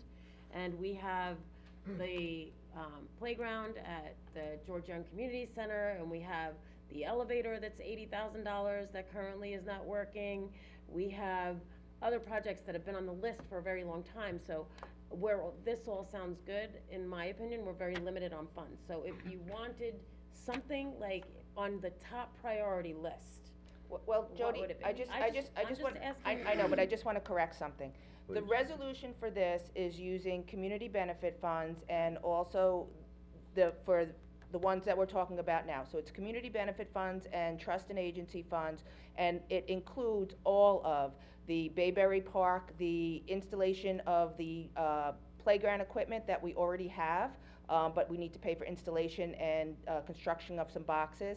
It includes the George Young Community Center, playground set, and it also includes the, water at both Stosky Park and at Veterans Park, as well as the improvements to the pickleball court. And I'll have Bill come up and address the funding, but the funding, there will be no bonding out, there'll be no additional taxes or anything. It will be paid through the funds that we already have in place, and that is all included in that. These items were identified not only from the community and our community groups, recreation that we have, as well as our, Ray, Director of Recreation. We've worked with our engineering department, and so that's where these priorities came up, was through all of those, conversations. I'm just wondering why it's coming up now and why it wasn't budgeted for. I guess. Yes, Well, the we trust and just- agency that's private money that we directed that way, that I got permission from somebody who raised all that money to do that water. Oh, so that's the 86,000 that we got from No. Well, there's- Animal shelter? 26,000 for the There's, water. no, the sum of that is going towards it because the expense is a little bit more. If we're done talking about this, we can talk about both resolutions together. If we wanna talk about just this resolution, we got community benefits funds as well as trust and agency funds that we have now. The reason that it's coming up now is because we're at the end of the year and we know a little bit more what it is that we've spent through the year. We've been going over the budget with Bill, and all of this can be accomplished, both resolutions can be accomplished this year. I know that it takes about between several months to a year to get everything in place once it's approved, but I'm putting forth these resolutions so that they can get approved, so that these items can then move forward. Okay, I just wanna jump in. Ray and I work with the Recreation Advisory, and we've been talking about this, I don't know, probably a year. And they finally sent forward their recommendations, I think, to your office, and I think that weighed in on it too. And it's really great that we're able to do stuff for our community Can I that just say directly one thing? affects I everybody. don't disagree. Can I just say one thing? That Veterans Park, it's a controversy to every Riverhead residents. You built the baseball. Really? Yes, because you built the baseball thing, Right. Thing, Yeah. and who uses it? Outside West people. Well, as Ray far as can, I Ray know. can answer that question. There's so few people We don't have present. lights, that's the biggest problem with it. I know. It was built for men's And- softball at night, but we can't play at night. See, because we this don't is have my lights, so- concern. You're spending so much money to put new courts there, which I don't have a problem with, but if it doesn't have lights, it's not gonna really suffice much anything. You can renovate your existing Jamesport and Stotsky Park tennis courts. Mhm. Less money, She's smart. just renovate. I'm a farmer's But wife. I just have to say, Veterans Park, right? I mean, I So- love the idea. But But- I just wanna say, and I'll go back to Ray on this, because sometimes it's one of those that you will build it and they will come. We know that because the EPCAL trail that we have Oh, there, I know, that's been the worked for, bicycle, 8 years, yeah. right? Trying to get that finished. We ended up finishing that last year and a half ago. The use on that has been incredible since it's been there. So I think that it's, part of it is that there was, unless you were playing a team sport there with 8, 10, Right. 12 people, Mhm. it wasn't getting used as much. But now there's more activity there. The EPCAL trail is constantly used. The dog park Dog over park's there very is popular. constantly Yeah. used. Archie You know, Ball, we very have, popular. we have requests for the pickleball courts over there also. So the town is very big, and it has, things need Yes, to be I understand, accessible to the community to be able to use. So there is there is give and take where you put things, that needs to balance out, and that's part of the balancing of But that. my concern is that I you're agree putting with so you. much money into Mhm. it, and without lights. Yep. I agree, and And honestly, Jamesport and Stotsky Park tennis courts are beautiful. Okay. Other than resurfacing them, which is not, I know because Corzini, I know how much it costs to do Peconic, it's not that much money if you concentrate on them and put EPCAL as a possibility. You know, But we, that's what I'm well, saying. I guess. Or you can do Well, both, we you know, gotta I'm- think about the people out there. Yeah, we're- And we're the one relying question I on- get we're- all the time is we need our own courts. Right, When and we- I think- when I we live out there. resurface the tennis courts, Then- you still have to share We're it with already the tennis resurfacing club. some, that's already, we're already ready to Yeah. Oh, it resurface is, them. yeah, and Yeah, like all you that say, still gotta do. Bayberry, We're still gonna Bayberry and veterans. EPCAL are so Bayberry's- close in proximity. No, But Bayberry is a Bayberry's not getting playground. pickleball courts. Okay, It's a but- it's a but playground you're talk- replacement. Didn't you The say you were tennis gonna do something at the They're pickleball gonna court? No, there's no they're pickleball going on at just Bayberry. resurfacing the tennis court. Okay, okay. Yeah, and that's already Because I've played done. there too, and it has a lot of trees and stuff, and I can see that, Well, yeah, It we don't probably put It's very pickleball there. popular, so. Bayberry I- is yeah. popular in that area. Bayberry is popular. Bayberry is really Wading River. Yeah. Yeah. I'm at the Veterans Park all the time. okay. And I am really surprised how busy it is. People love it there. It's just a great location. I think it's an area that we need to build up and Once- continue to we build are. up. And once it's built And I out, just it's gonna be wanna- No, beautiful. Yeah. I have no Wait. problem with it, yeah. I know, I'm just still talking. Okay, sorry. Also, there's lacrosse out there. I've seen lacrosse teams We out there. put the lacrosse Right. on the baseball diamonds. They're Right, beautiful. it's a, Oh, I'm it's not actually, there. it's actually a very busy park and it's really good. Well, you guys live in Calverton, don't you? No, we Nancy? live in Riverhead, and the Oh. only problem I have with the biking, I Mhm. have to physically take my bike there because Well, to we're getting get bikes there. there. Well, we're getting By Zach, the we're way, getting. we're Oh, are getting you? bikes there. Yeah, I take my daughter. You're gonna like across that, but Like, but I live in, little by little. you know, I go there a lot. It's Yeah. hopping, right, Ashley? And how is the ticks and everything So- there? People have said that it's a lot of That's an ticks issue. there. That's Yeah. another Yeah, I issue for know, another I know, day. that's why people have you gotta said. stay on the trail. Yeah. But I think that, Boy, we want people there, get the ticks out of there. so I think that maintaining what we have as far as the Jamesport Beach and as far as the adding the more courts to Stotsky Park, I think that once we get the EPCAL property finally sold, when we get the subdivision completed, that some of that money should go into the lights. And because you're saying it's an activity that's mostly done at night, or people would use mostly at night, and, I mean, the Wading River people, I disagree they're, with that. you disagree? Well, I'm not Yeah, saying there's mostly a- at night. No, they do There are a lot play of- at night, but they mostly play on the weekends and during the day. Then we see people in tennis Summertime, courts it's light all till day at 8:30 anyway. Statsky Park. Yeah. So I would disagree. I think they do play at night, but not to the point where that's all they play, like So men's for- softball. So for $125,000, we can improve the tennis courts at Jamesport, add the, resurface Stotsky, add courts at Stotsky, and then add courts at Enterprise Park. Yes. Well, This is based research is off not my tennis. research Thank, on yep, Southhold. I'd walk away now if I were you guys. So, Yeah. thank you, Bye-bye. Thanks thank for you for coming up. Then we gotta have Bill come up and tell us Thank where the you money. very Thank much. you, thank you. Thanks for your Have a time. good Thank night. Thank you, I appreciate it. I'm sorry Thank for you. my hand. Thank you. How'd you tickle it? Good. He's the one who's been playing tennis. That's what I thought when you mentioned it. What about the little guy? Okay. You gotta get. Thank you. Logan? Okay, so this, I'm gonna have you guys And stay. another one coming. Sorry if I didn't answer. I'm gonna get my your question. pickleball racket, I'll be up there. Just great. I know, you're asking a lot of questions. I think you answered what Well, times my they come sister-in-law and asked me to come up and play. learn. All right, and now I'd just like to discuss the one other proposal that I have before you. This is to, approve expenditure of the community benefit funds for improvements to Sharper Hill. Sharper Hill is to create the Sharper Hill Park. It was, property purchased by the county. It's been going on for almost 4 years now. We had committed to putting, the park in there.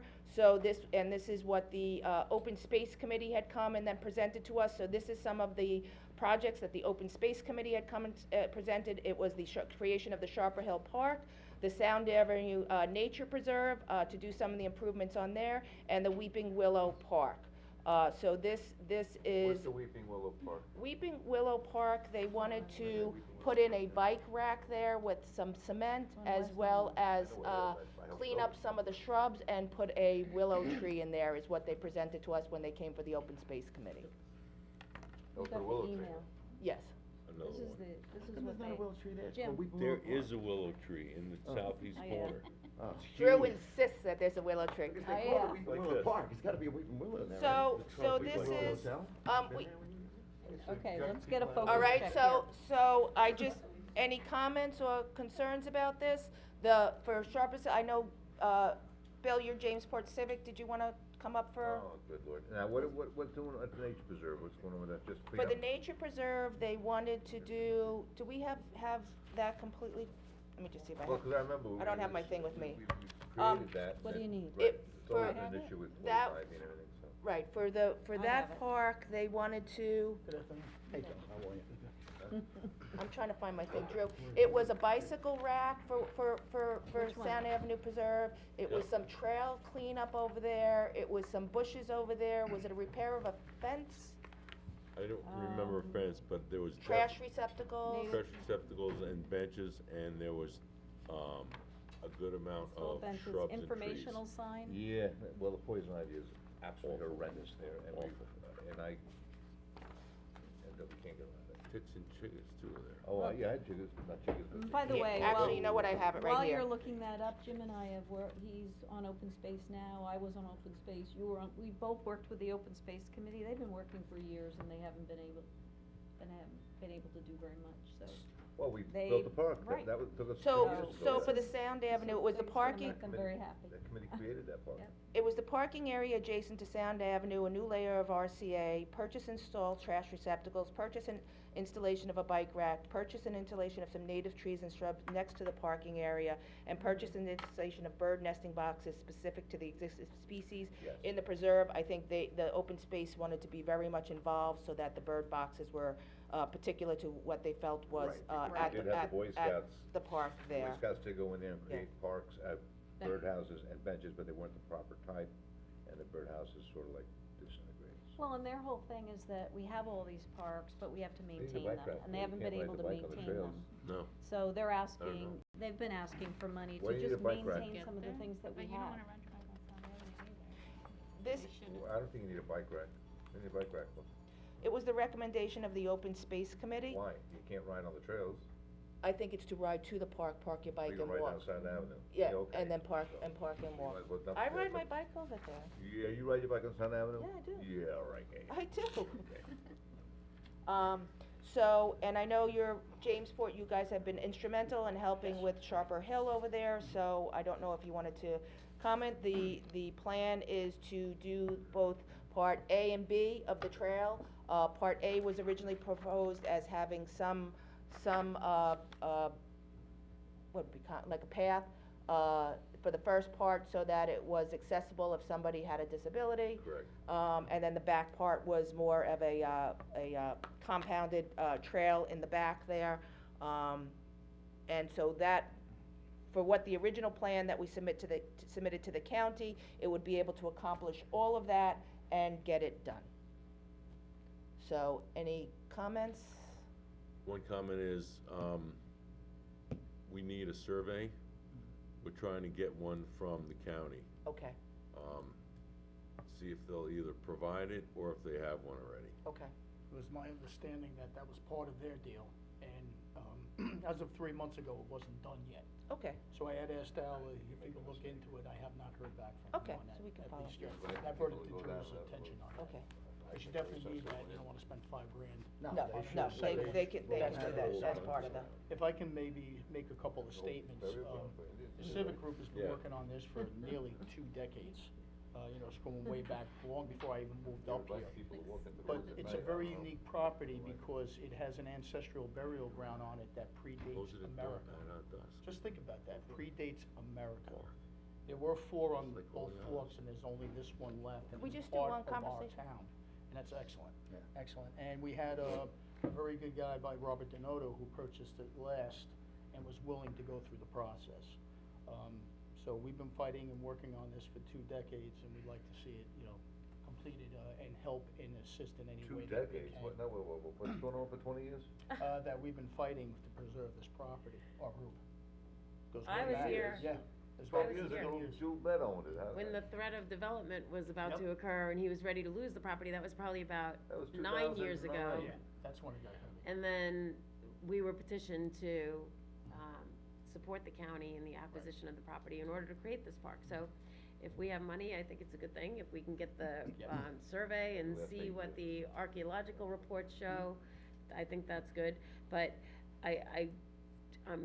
I'm loving everything I'm hearing today, and I wish and I hope that we can do it all, and that Bill's gonna tell me that we have the money, but I'm really concerned about the elevator at the George Young Community Center, because it's something do that with the Sharper Hill.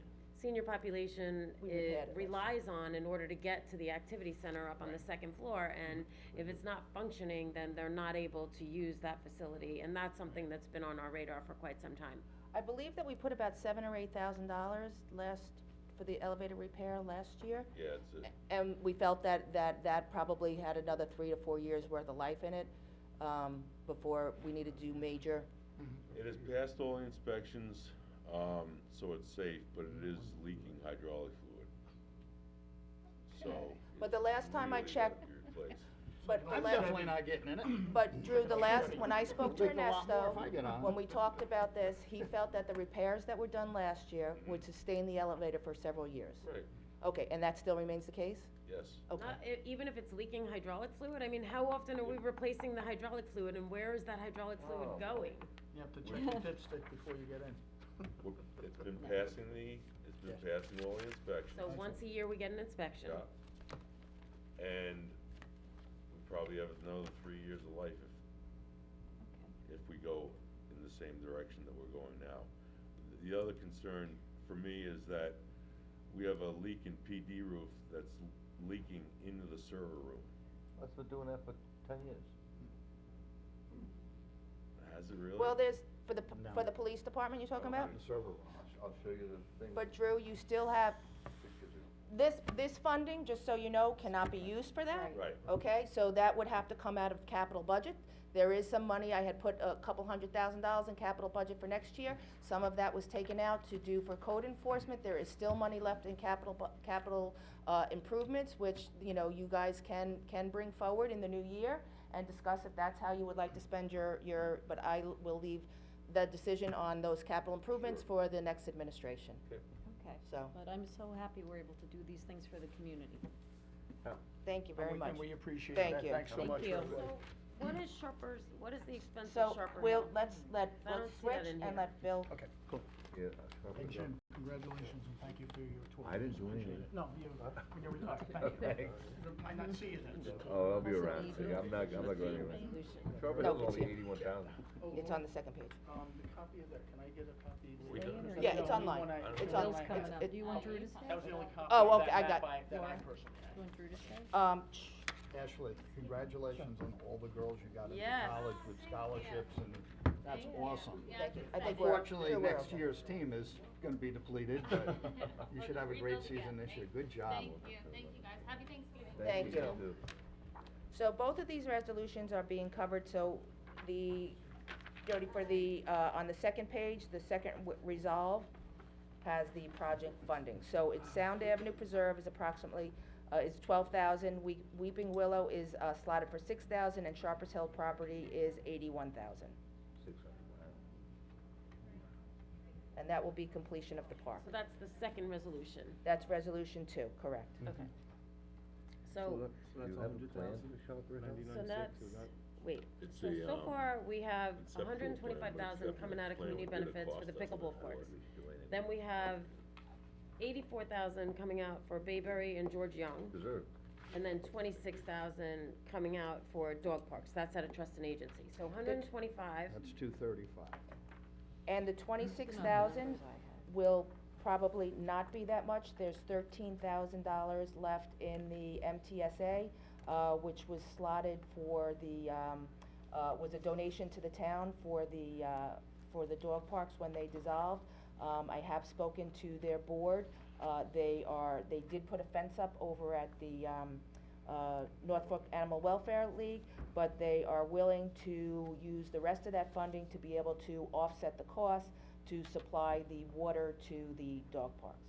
So we're considering that to be approximately $10,000 to $11,000.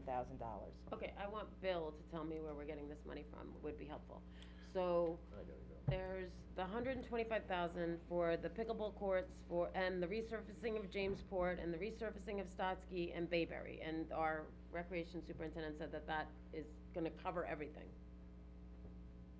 Right? He left, but Say it that's what he again. said. That's what he said. 125,000. So But he's- resurfacing Jamesport, resurfacing Stotsky, 2 new courts at Stotsky, 2 new courts at Veterans Memorial Park. Yes, keep in That's- mind, they're not building two new courts, they're Surfacing. resurfacing. Well, for You're gonna James get Ford two and courts Stotsky. on those, right. But Veterans Memorial Park, we don't have any. Right, and that's what the Correct. build out of it, it's not that, I think, they did it in Southold, I think it was 50,000 for 2 courts. Okay, so there's 100,000 right there, so it's only gonna No, cost 50,000 for the whole. 25,000 a court. 25,000 per court. Right, but the question is whether it's gonna be, depending on what it will be to resurface, the other one will determine whether it's 2 courts or 3 courts at Veterans. It'll be contingent on the price of that. So when it's bid out, if the resurfacing comes to X dollars, and there's $75,000 left, then there'll be 3 courts at Veterans. If there's only X dollars left, then it will be 2 courts at Veterans. Okay, but that's not how this resolution reads. It says, with a minimum of 2 pickleball courts in the vicinity of the existing park improvements. So if the resurfacing is less, then when the numbers come in, then you'll do 3 pickleball courts at Veterans. Okay, but it's, the 125,000 Is is for for 2 new pickleball courts. pickle courts, so that's 50K, so minimum of 2 pickleball courts at Veterans. Mhm. Then the resurfacing of Jamesport and Stotsky, and then the improvements to Bayberry. Mhm. So, why don't we know what the resurfacing cost of Stotsky and Jamesport are? Because Ray hasn't gotten that full number to us yet. He hasn't bid it out or anything, we don't have definitive You're numbers. afraid we don't on have it. enough money? Why is This this is putting Yeah. money into the accounts to Well, if be we don't have able the to money, we do don't it. do it. Because we have thank you. 150,000 left in community benefit. If we don't have the money, we don't do it. That's right. No, we have, So, we I have, don't know. we have more than that. So the I don't know what community would be waivering benefit this. prior to this proposal has $237,000 in the agriculture and open space I gotta and go home the and cook the community turkey, I know. health and welfare. Another 150 in education employment initiative. So this 237, my numbers will come up to 235 for what we spoke about. So we're using 235 of the 237. No, so- not for this. Some of this, there's only a portion of this coming out. It's the Some is Sharper's trust, right? Hill, some of it's coming from trust and agency. So both accounts are being used to cover the full amount from this. Let's take resolution number 2 first, right? Because community benefit money can only be used for certain things. Okay. Right, you can't, it's in the resolution, you have restrictions on how you can use some of that money. So we take the money from 237 will be coming out between some of the stuff from the, resolution 1, and some of it, and all of resolution 2 is community benefits. So, what number? Okay, I'm So it's looking at- 81,600, plus the 12,000, plus the 6,000, is all coming out of community benefits. So that's, 81. for all intents and purposes, that's $100,000, right? No, Okay. it says in the resolution, 125,000 is coming out Okay, of. Jody, community resolution number 2, okay, let's do this benefit. Hold on, first, This is number 2, okay. okay? Resolution number 2 is for agency. Sound Avenue, Okay, Weeping Willow Park, and Sharper's Hill. For, instead of doing all the numbers, that's rounded out to $100,000. It's give or Okay. take a couple, $100 in there. So that's $100,000 that's coming out of community benefit. trust and agency, it says, right? No, it says community benefit, This is the second one. Right. okay? The first one's trust and agency and community. And then we have an additional $137,000 or $125,000, $137,000 that will be coming out of community benefit money. And the additional $100,000 is then coming out of trust and agency. I don't have all the number, but it's somewhere around, Weeping Willow and Sound Avenue is 100,000, and that's coming out of trust and agency. Cause it's a little confusing the way the resolutions are written. well, it's not, the reason they're written that way is because community benefit money has particular ways that you can use it. It's a community benefit, I right? So understand. it has to be there for benefit of the community. So certain projects fall under community benefit and certain projects fall under another account. One set of the projects is being a combination of both to be able to finance it and have it be able to be Okay, done. so community benefit is now the pickleball courts at Veterans Memorial Park, the resurfacing of Stotsky and Jamesport, the Bayberry Park renovations, and Weeping Willow and Sound Avenue. Correct? From the community benefit fund. I'm So not that- sure exactly which ones it is out of here. I don't have it in front of me, but there's, But it's in the resolution, so if Right, it's so I'm not unclear, sure- it should be. all right, yeah, I'm just looking at it now, which one's coming out of which. I'm not sure whether it's the pickleball court or the water, but it's, let's see. Cause I wanna know how much we have left in each account, and to Okay, make yes, sure that we're covering everything. you are correct. So then, yes, so it's the pickleball court that is coming out of the community benefit fund, and then the trust and agency account is the, playground equipment and the, additional funding for the water for the dog parks. And Sharper Hill, Sharper Hill is community benefit. so, Sharper, okay. all of the open space projects are coming out of community benefit. Okay, so then George Young Community Center and the dog parks are the only things that's coming out of trust and agency, correct? Correct. Okay, cause I thought I read in resolution 1 that Bayberry and Sharper Hill were coming out of trust and agency. So No, there's, no, they're not in the same resolution. They're two separate resolutions. Resolution 101, Resolution 1 is Bayberry, George Young, water for the dog parks, and pickleball. okay, so instead of these resolutions being in a narrative as to where the money's coming from, it would be helpful to me to just say, it's coming out of trust and agency, this is the cost, and this is, Well, this is the fiscal impact statement. I know, Bill, you haven't finished them. Could you please provide them by the end of the day so everybody knows Yeah, I where just- everything's coming from? I just That's where need it to should be. he I needs just to need understand it too. So I'm trying to go and piece it together what's coming out of where, cause I know we spoke about having 237, now I just need to understand what each one's. It's not quite 2/3, but yeah. I know, but that's what we have. Right, so that's it's what we it's were- actually That's written. the budget we live with, Bill, so. that's why I said, it's in both of the resolutions. But why do I have 150 here So after that's- the that's on padlock? so we have agriculture, which is, she's taking 100 out. If I understand it correctly, the 100 is coming, resolution 2 is coming out of agriculture and open space, which is 99.6, right? And I haven't got to reconcile the first one. So, the first is gonna come out of community health and welfare, whatever portion of it, but we'll have the education employment initiative will still have the 150. That's not being touched, am I correct? Correct. Okay, so So this- then it's so this will still have the balance. 287 that is going to pay for all of the No. community benefit? Well, No, it's like it look- 237. It looks like 237, 100 for number 2, now just let me look at number 1, in number 1 we have 84,000 for George Young. Okay, it's George That's Young, trust and agency. Bayberry, and the dog parks. I thought you just said Bayberry's coming out of community benefit. No, I didn't. I said Bayberry, Crossed off Bayberry. George Young, She and the did. dog parks are coming out of trust and agency. Okay. Community benefit is the pickleball court. Here's why it's a little confusing, because the first therefore be it resolved in the first resolution is telling you 125 is coming out of community health and welfare. Yep. And then the second one is explaining that 84,000 is, and 26,000, if I'm reading it right, Mhm. is coming out of trust and agency. Is that Right. correct? Let me finish. Let's put it this way, Bill, instead of making you doing it right, can you please complete the fiscal impactation statements and then give them to the board? If you Yeah. need clarification from the resolutions, we will go over it. Because it's, the way the resolutions are written now, it doesn't make sense. Okay. So, yeah, Yeah, okay. So, but in total, the In first to- resolution is 125 plus 110. Where it's The broken out is, 235, right. 125, and then 110. Wait, where are you getting the first resolution 1 you're talking about? Yeah, Okay. resolution 1. 80, yeah, So okay, 125 25, is coming out 84, of- and then like 16, so it comes out to about 225. Right, but 125 is coming out of the community benefit, which is 125 of the 137, and the 110 is coming out of trust and agency. no, it's all supposed to be, Correct, Perfect. correct. Get it done. Correct. After the resolution is Correct. made, yep, okay. Perfect. So the trust so and then why agency, in we had. resolution number 2 are we saying The Sharper popper just Hill? came up on my turkey, I got. I think, I know. Bill, I don't know, you guys I are will just s- I okay will with spell it approving out. it, and we don't know how much money is really in here, or Bill, where the money's coming from. is there enough money between the community benefit fund and trust and agency to cover these expenses? Well, the trust and agency has 275,000 left.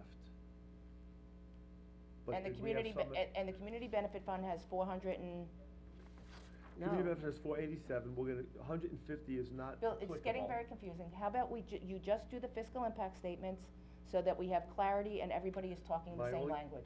That's fine, I understand all the numbers to do the fiscal impact station. Now, my only question is, in trusted agency, we had 275 left, and we needed to use that 275 to fund, the master plan. Right, So so if that's No. not there. No, that is incorrect. It's incorrect. we have. It's not 200 earmarked, it's not earmarked, it will then come out of No. community benefit because it falls into community benefit. You No. can only take certain things out of community benefit.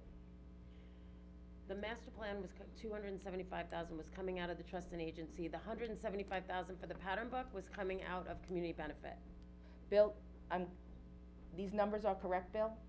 I need you to go through the numbers and go over it again, because we've been over these numbers twice already. We have been over these And the numbers. money is there to do all of this, so I think where it comes from, I think we need to sit down and go We through, do. because I don't understand. I know where you the- don't, but we where went over it the other day. 275 for the we went over it yesterday, and we had 200 for the master plan coming out of ag. Bill, we're talking apples and oranges here, okay? So you I'm need, trying to understand, I'm not talking apples and oranges, I Let just him don't understand finish. where it's coming from. I don't so- have the sheet, give me the sheet, I'll show you. I mean, I'm glad that this all came up yesterday between engineering and recreation Okay. and our chief All right, financial so, officer, but I'd so like we're to be. taking, right now, we have 487,000, correct? No, cause the 275,000 came out. No, Correct? We have 480 in Okay. total. Okay? And Before this proposal, we have 487. we have 450 in what? And how much did we take out We for, have 450. and we took out 175. So we have another 275. so we have 275, okay? This project, right, is 335, right?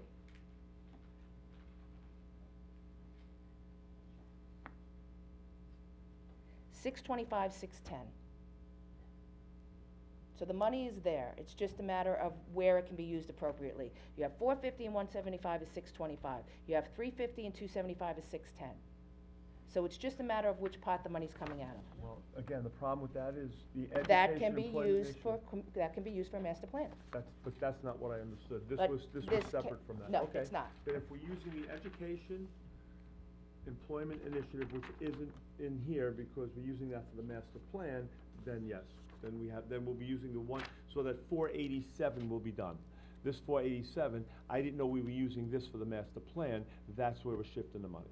So the education and employment initiative is being used for the master plan? I believe it can be used for that, and if it cannot be used for that, then we still have money in the budget from this year that can be earmarked for the master plan.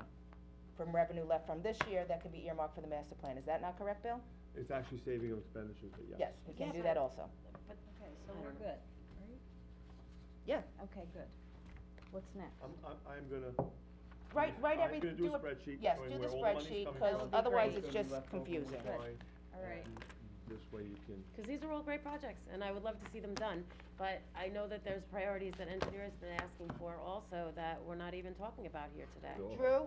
Drew, we've been I mean, going if we're over. looking for a your- legacy, then We've it's been, great. I'm not looking for a legacy, this is community not. benefit money that needs to be spent for community benefit purposes All from that we yesterday all, till today. that we all Well, we've agreed been to. talking about this for a year. We've been know talking about it for this. 10 years since I've been All here. right, well, it's So good then we're we're getting all it in done. agreement that it All needs right, to move I don't forward. either. If Let's we have the move money, on. let's do it. Let's Thank just you. If do we don't have it. the money, then let's not do Who it. cares?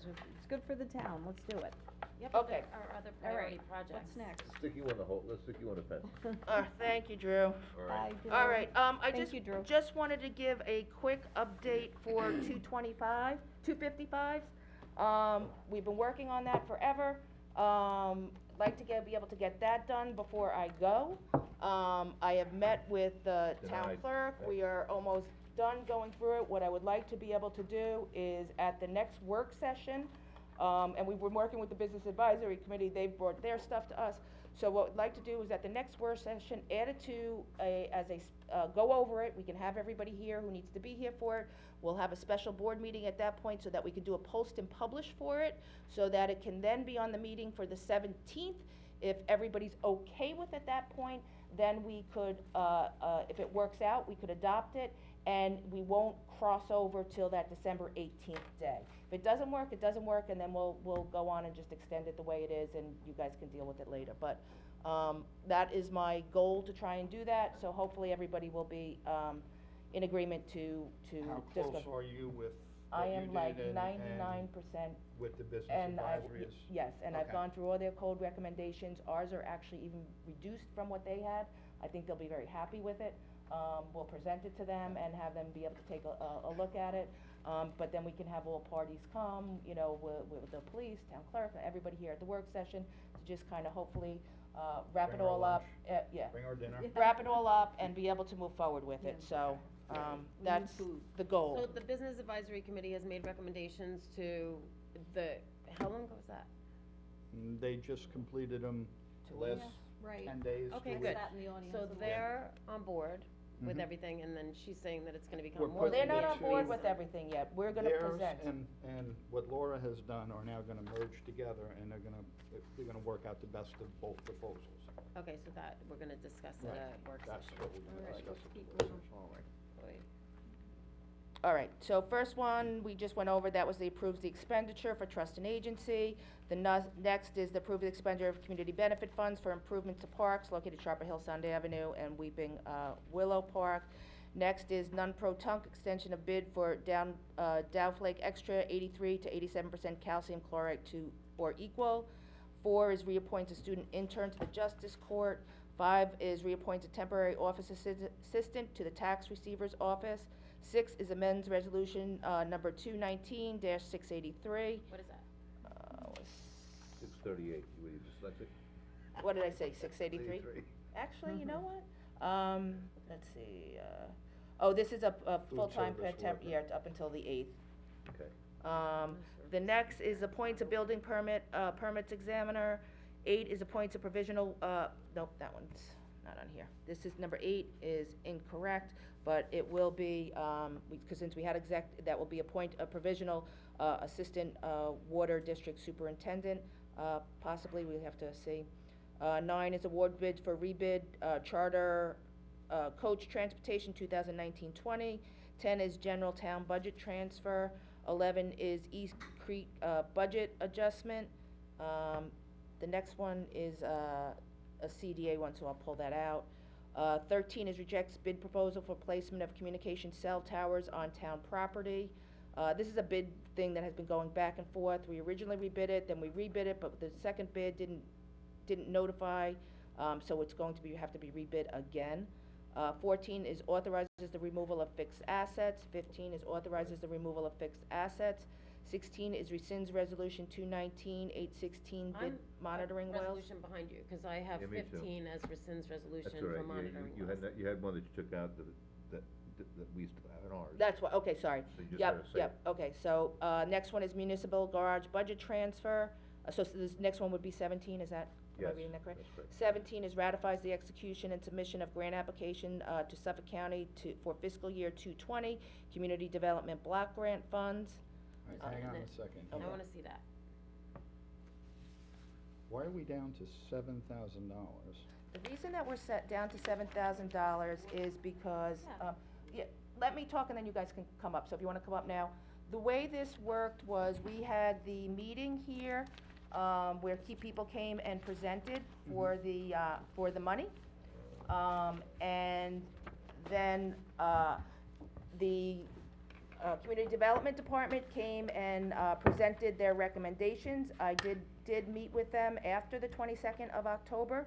I felt that the Church of the Harvest did come present at the town board meeting, at the public hearing. There were several groups that did not come, to that meeting to present. Occasionally, normally we ask for $56,000 from CDBG money to be handed out to community groups. So what, this resolution is recognizing all of the groups that was recommended by the Community Development Department, as well as the Church of the Harvest that came and presented before the board. So it was staying in the same $56,000, by giving each one of them $7,000. I also want to note that, prior to last year, a home improvement program, we've also, are increasing that. It's typically been about, $75,000 for the home improvement program. And the, Community Development, Department has asked that that be, increased in our request, to be able to provide more home improvements in our town, so I hope you guys will all support that increase also. And parking and pedestrian improvements, what did we ask last year for that one? The ask was, I think, about 100,000, I think we were awarded 70,000. Okay, so that one remains the same. So the difference between, what the 8,000 and the 7,000 is to include the, Church of the Harvest Group. That's 7,000. I think when they came, they said they were feeding, you know, over 2,000 people, this year, and they were up almost double from the year prior. And it's unfortunate that in the town of Riverhead, there's such a need, to be able to provide for our community members, but that's where we are. Well, I'm glad to have another food pantry. I mean, our low median income is low in Riverhead, and I think we do have a need for this. So I'm glad that, we're able to fund them. And the Retreat is a new, group on here, and they, are for domestic violence. And I think that they are a new group on here. They serve, our local community as well as members outside of our community, but I think it's important to also fund them. Were they here? No, they were not. They've never been funded by us before. Who are they funded by? I think the Retreat, did they present here? Yeah, it's a not-for-profit, I think they sent a get letter. county money, they get donations from, community fundraisers and things like that. Just like the other community service groups that we recommended. We have used them for years and years in the police department for any domestic violence case that, comes in. The referral is sent, we fax them a copy of the report that was taken, and then they reach out and contact the victims, and they set up, they do a really, really good job. Okay. So if it I might really- just address the board, because my first concern was that we had submitted a resolution through Minitrack with the recommendations that we had given to the board on October 22nd. And then apparently it was changed yesterday, but somehow or another, because it's a major change, I'm in the workflow, I should have been notified, and I wasn't. So it just so happened I looked this morning, and we did want to address the entire board with our recommendations, which are not reflected in the resolution that's in the packet. So we had submitted a resolution that did not include the Church of the Harvest, because we have a food pantry already and we have a soup kitchen. So we're expanding the groups that we're serving, and as I mentioned to you in our October 22nd email, we're not gonna get all this funding, we never do. And so we try to strategically set it up so that we are most likely to get funded, and so what we're concerned about is that if we fund another food pantry, which there's no question that there's a need for that, but we have two, so if they cut one out, then we've reduced the amount of funding that's available to all groups, because the resolution that's in your packet is 7,000 per group rather than 8,000 per group. And the county, and we've consulted with the county on all of this, and they agreed with our recommendations that the more money per group is more impactful, and they want to make more to each group rather than less. So we keep adding to groups and reducing the amount of money, we're diluting the impact that we have. And so, you know, I was concerned that we. And therefore risking how much money we get. Correct, Well, we and put it out because for we're 8,000. duplicating, if you let me finish, if we duplicate a food pantry, it's very easy for them to, it's a real easy Exit whack out. for them. Because you've And now got one or everybody's two gonna get already. less, because we didn't ask for 8,000, we asked for only 7,000. My big concern was that, you know, for some reason, our recommendation wasn't communicated to the whole board, and then by the resolution, and it was changed. And it was a major change, and we weren't notified. I'm not really sure how that happened, because typically through Minitrack, in fact, this morning, a resolution that Diane were working on with me, I got a notification, because we had discussed it and there was a major change, so something happened there in the workflow that was altered. And I'm also gonna say that I was a little shocked, that after the 22nd meeting, that I did meet with you and your staff, and I did put a recommendation through to change it to just this.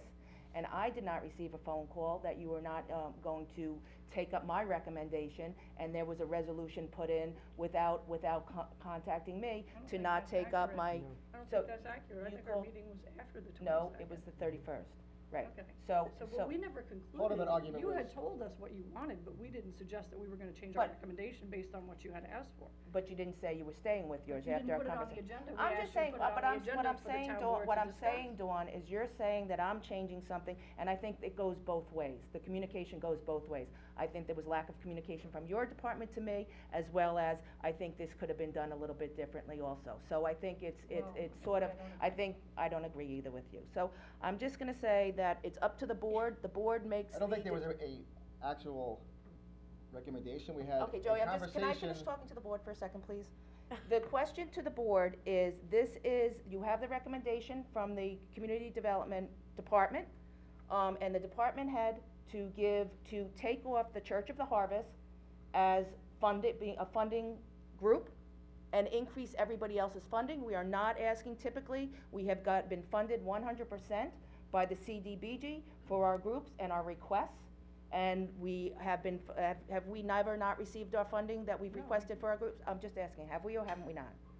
We have had to ask for additional groups every year, and as I was saying I'm earlier, not- when we were in your office, part of that argument was based on. Listen, Joe, don't raise your voice to me, it's a raising conversation, my and I'm voice. addressing Dawn right now, You cut me okay? off. Let me just address the department head. No, I'm addressing you, Dawn. Have we ever not received the money we've requested for different groups? I'd have to go look at the Right. records, I don't know offhand. Okay, and we're not requesting any more money than we originally requested last year with the 56,000, which was an increase over the past years, because we used to only get 6,000. But they took out of our home improvement program to fund those groups. And as we discussed in the meeting, we were very concerned because the home improvement program only got 25,000 last year versus the 70,000 we asked for. And we have a waiting list of 2 years for home improvement program for elderly people who are in desperate need of improvement. And each of the mobile homes can only be improved with a certified mobile home contractor. We have to do 3 bids, and every single one has to be brought up to code, so we're spending 40,000 on a mobile home, and we're getting 25,000 in funding. So if we expand the groups that we're asking for, and they decide to whack one or delete something else, or give you what you want, you know, we don't know if we're gonna get it all. So I guess that's my point to the Okay. board. I just wanna say one thing. So the mobile home, so the extra 25,000 in the mobile home, in the home improvements, right, will benefit one person. If we get it. If we get it, okay? I'm just pointing out. Whereas 7,000 in the Church of the Harvest, they're feeding 2,000 people a year so far already this year. So it's up to the board. I understand your recommendations. I appreciate your recommendations. I think that we do need more money in the home improvement. I think we also discussed an additional 25,000 from somewhere else for home improvement to help supplement that. And I'm not sure what happened with that. I don't think not through this program. Not through this program, but there was an additional program that was 25,000 that we felt we could use for that. I'm not remembering that. Well, Okay. I have a question. I don't really understand the process. Maybe someone can explain it to me, because the people came to the mic, the groups came that night and spoke to us, the board, but then we never had a discussion. I feel like we should have a discussion. I thought we were discussing and deciding as a board who gets the funding, and then, we're doing that right now. and then, Correct. so I think The application is due You today, need to that's weigh the in other on it. concern, it needs to be And- signed and filed I today, know, but I have one other so last minute question. just makes it really difficult for us. I have one other question. So of the people that came that day, would this be the only group that doesn't get funded? The Church of the Harvest? No, there were other people who didn't come who we funded in the No, past. but I'm asking about people that came They and sent us addressed- letters, and I'm- we're also I only know, allowed but- to, You know, guys, I'm just asking this one question. No. Of the people that came to the board and addressed us that night, this is from what I see, this is the only group that we would not be funding that came and addressed the board asking for funding for their food pantry at a local church. But there is somebody in here that we are funding that wasn't here that night, and that's the retreat, and Correct. I mean, we could take the retreat off You wanna take and the bump retreat everybody off? back up to the $8,000 at Dawn's recommendation, that we stay at would the not want 8,000 to. No. and remove somebody. I think the Or- retreat is a good cause, and I think it should be left in there. I think that 2 food pantries that have been, going for 20, 30 years. Well, I'm not so sure about that. we have a soup kitchen as well as a food We're just pantry. wanting to we have to make a pitch. This is an application. Right, and I think It's a competitive variety is the application. spice of life, and if you show that this money is being directed to a multiple different We're areas of the serving community multiple that need different addressing aspects and of the not being community. duplicative, Correct. that might add some credence. I And think we- it would we be don't wanna very, make it I think it easy would be to very whack us. disappointing to not fund the Church of the Harvest. They're a local group, and they're providing a great service, and they would be the only group that got excluded. It's disappointing not to be able to fund everybody that comes, but the problem is the limited funding, and we risk getting one of them knocked off, and if we didn't ask for 8,000 and if that one gets knocked off, if the duplicative one gets knocked off, and then everybody else, we've only asked for 7,000, they're not gonna bump it up to 8,000 automatically, so everybody that got 8,000 last year will only get 7,000 this year, and the costs that they incur don't go down, they go up. So, my other And question is, risking the loss of- Yes. who else, like, for the board, we don't know that. Who else applied for this funding that we're not, that's not on the list, so the board knows? Who else applied that didn't, that's not on this I would, list? I wanna look at, I would like to see all of them, so we can make a decision. Well, I think we need to decide today. We have to have this signed and mailed today, But so. who- Yeah, that's who part is- of the problem. If you had a meeting at the supervisor October 31st and asked to be put on for a work session and you weren't until the I day that know. it's I due, said it that's was a problem. board decision. It was a board decision, And that puts and you back in yes. your court to decide to But this is, correct the is board. this any different than the process that's happened every single year? Yes. This is in my 25 years, this is the first year that the board did not accept this department's recommendation. Our conversation with you, we explained to you why we couldn't pick and choose certain groups was based on a faulty argument from one of your council people. And we explained why that was not a, And by the way, that's a matter of opinion, Joe. No, it's- That's a philosophical No, it's difference. no, illegal. we are not allowed to choose groups based on race. I am going to ask the question once again. Who else applied for CDBG money under this block grant to be used for this, that did not come before this board, that we have not seen anything from them, and they have not been chosen? Everything that was submitted to us was transmitted to you via email. So every group that came to the meeting or submitted something in connection with the program, whether they could come to the public hearing or not, you have it in your email. So is I there don't have it. anybody, is there anybody on this list that applied that we are not funding? Other, Has any, on your list or my list? on your list, how's that? Okay, on our list, the only one that we decided to not recommend was the Church of the Harvest as duplicative food pantry request. And I'm just going to address, since Mr. Joey brought Sure. this up, you know, all I'm saying is, I felt they were a deserving group, I like to see all parts of our community represented, we're a big community, there's a need there, and it would be unfortunate, since they came before us, to see this one group excluded, so.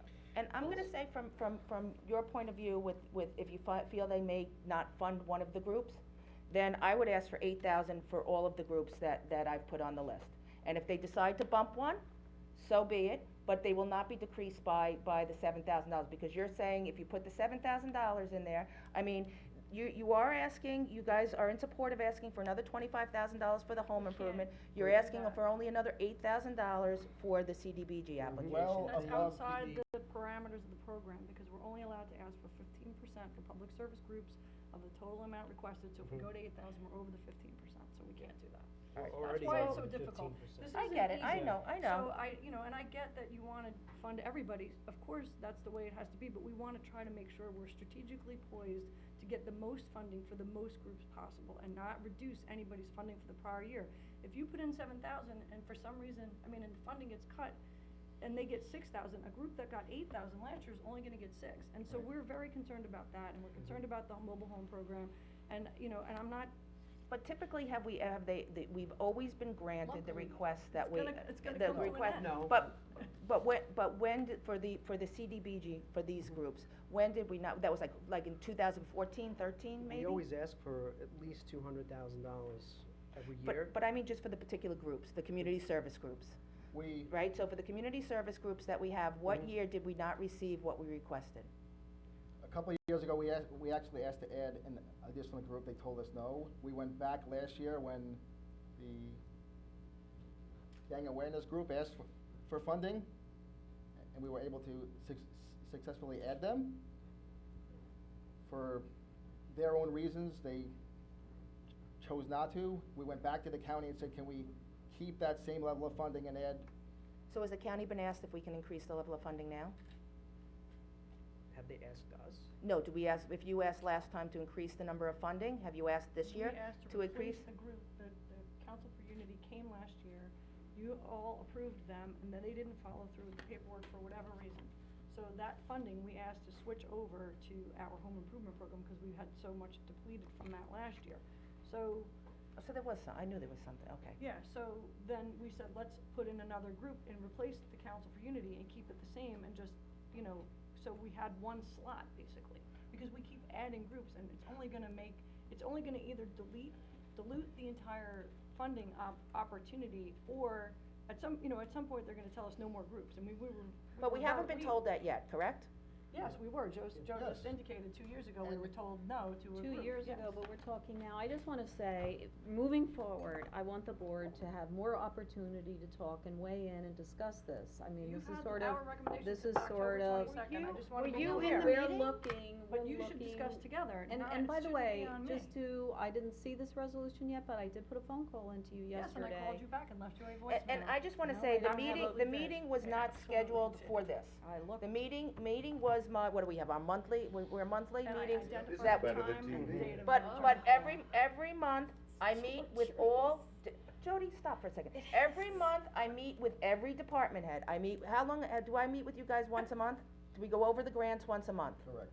Okay? And this was part of our review of the grants, correct? This is a grant that was upcoming, not a grant that's existing. But do we discuss grants, all of the grants, whether the Yes, grants are coming up, or whether we're doing a grant, we discussed at our monthly meetings, Yes. correct? Yep. So this was a part of our normal business, this wasn't a separate and apart, secret private meeting that you guys are always going on about. This was during the course of our normal business Who of was in the discussing. meeting?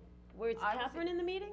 Catherine, I believe, was in the meeting too. Okay, so then Catherine's saying that we should be discussing it as a board, and she discussed it with all of you in the supervisor's office on October 31st, and now it's almost December, and why wasn't it brought to My a public work concluding session when we meet statement every was- week? Well, you can, if you wanna go that way, Jody, you can say, why are we getting this as a ratification?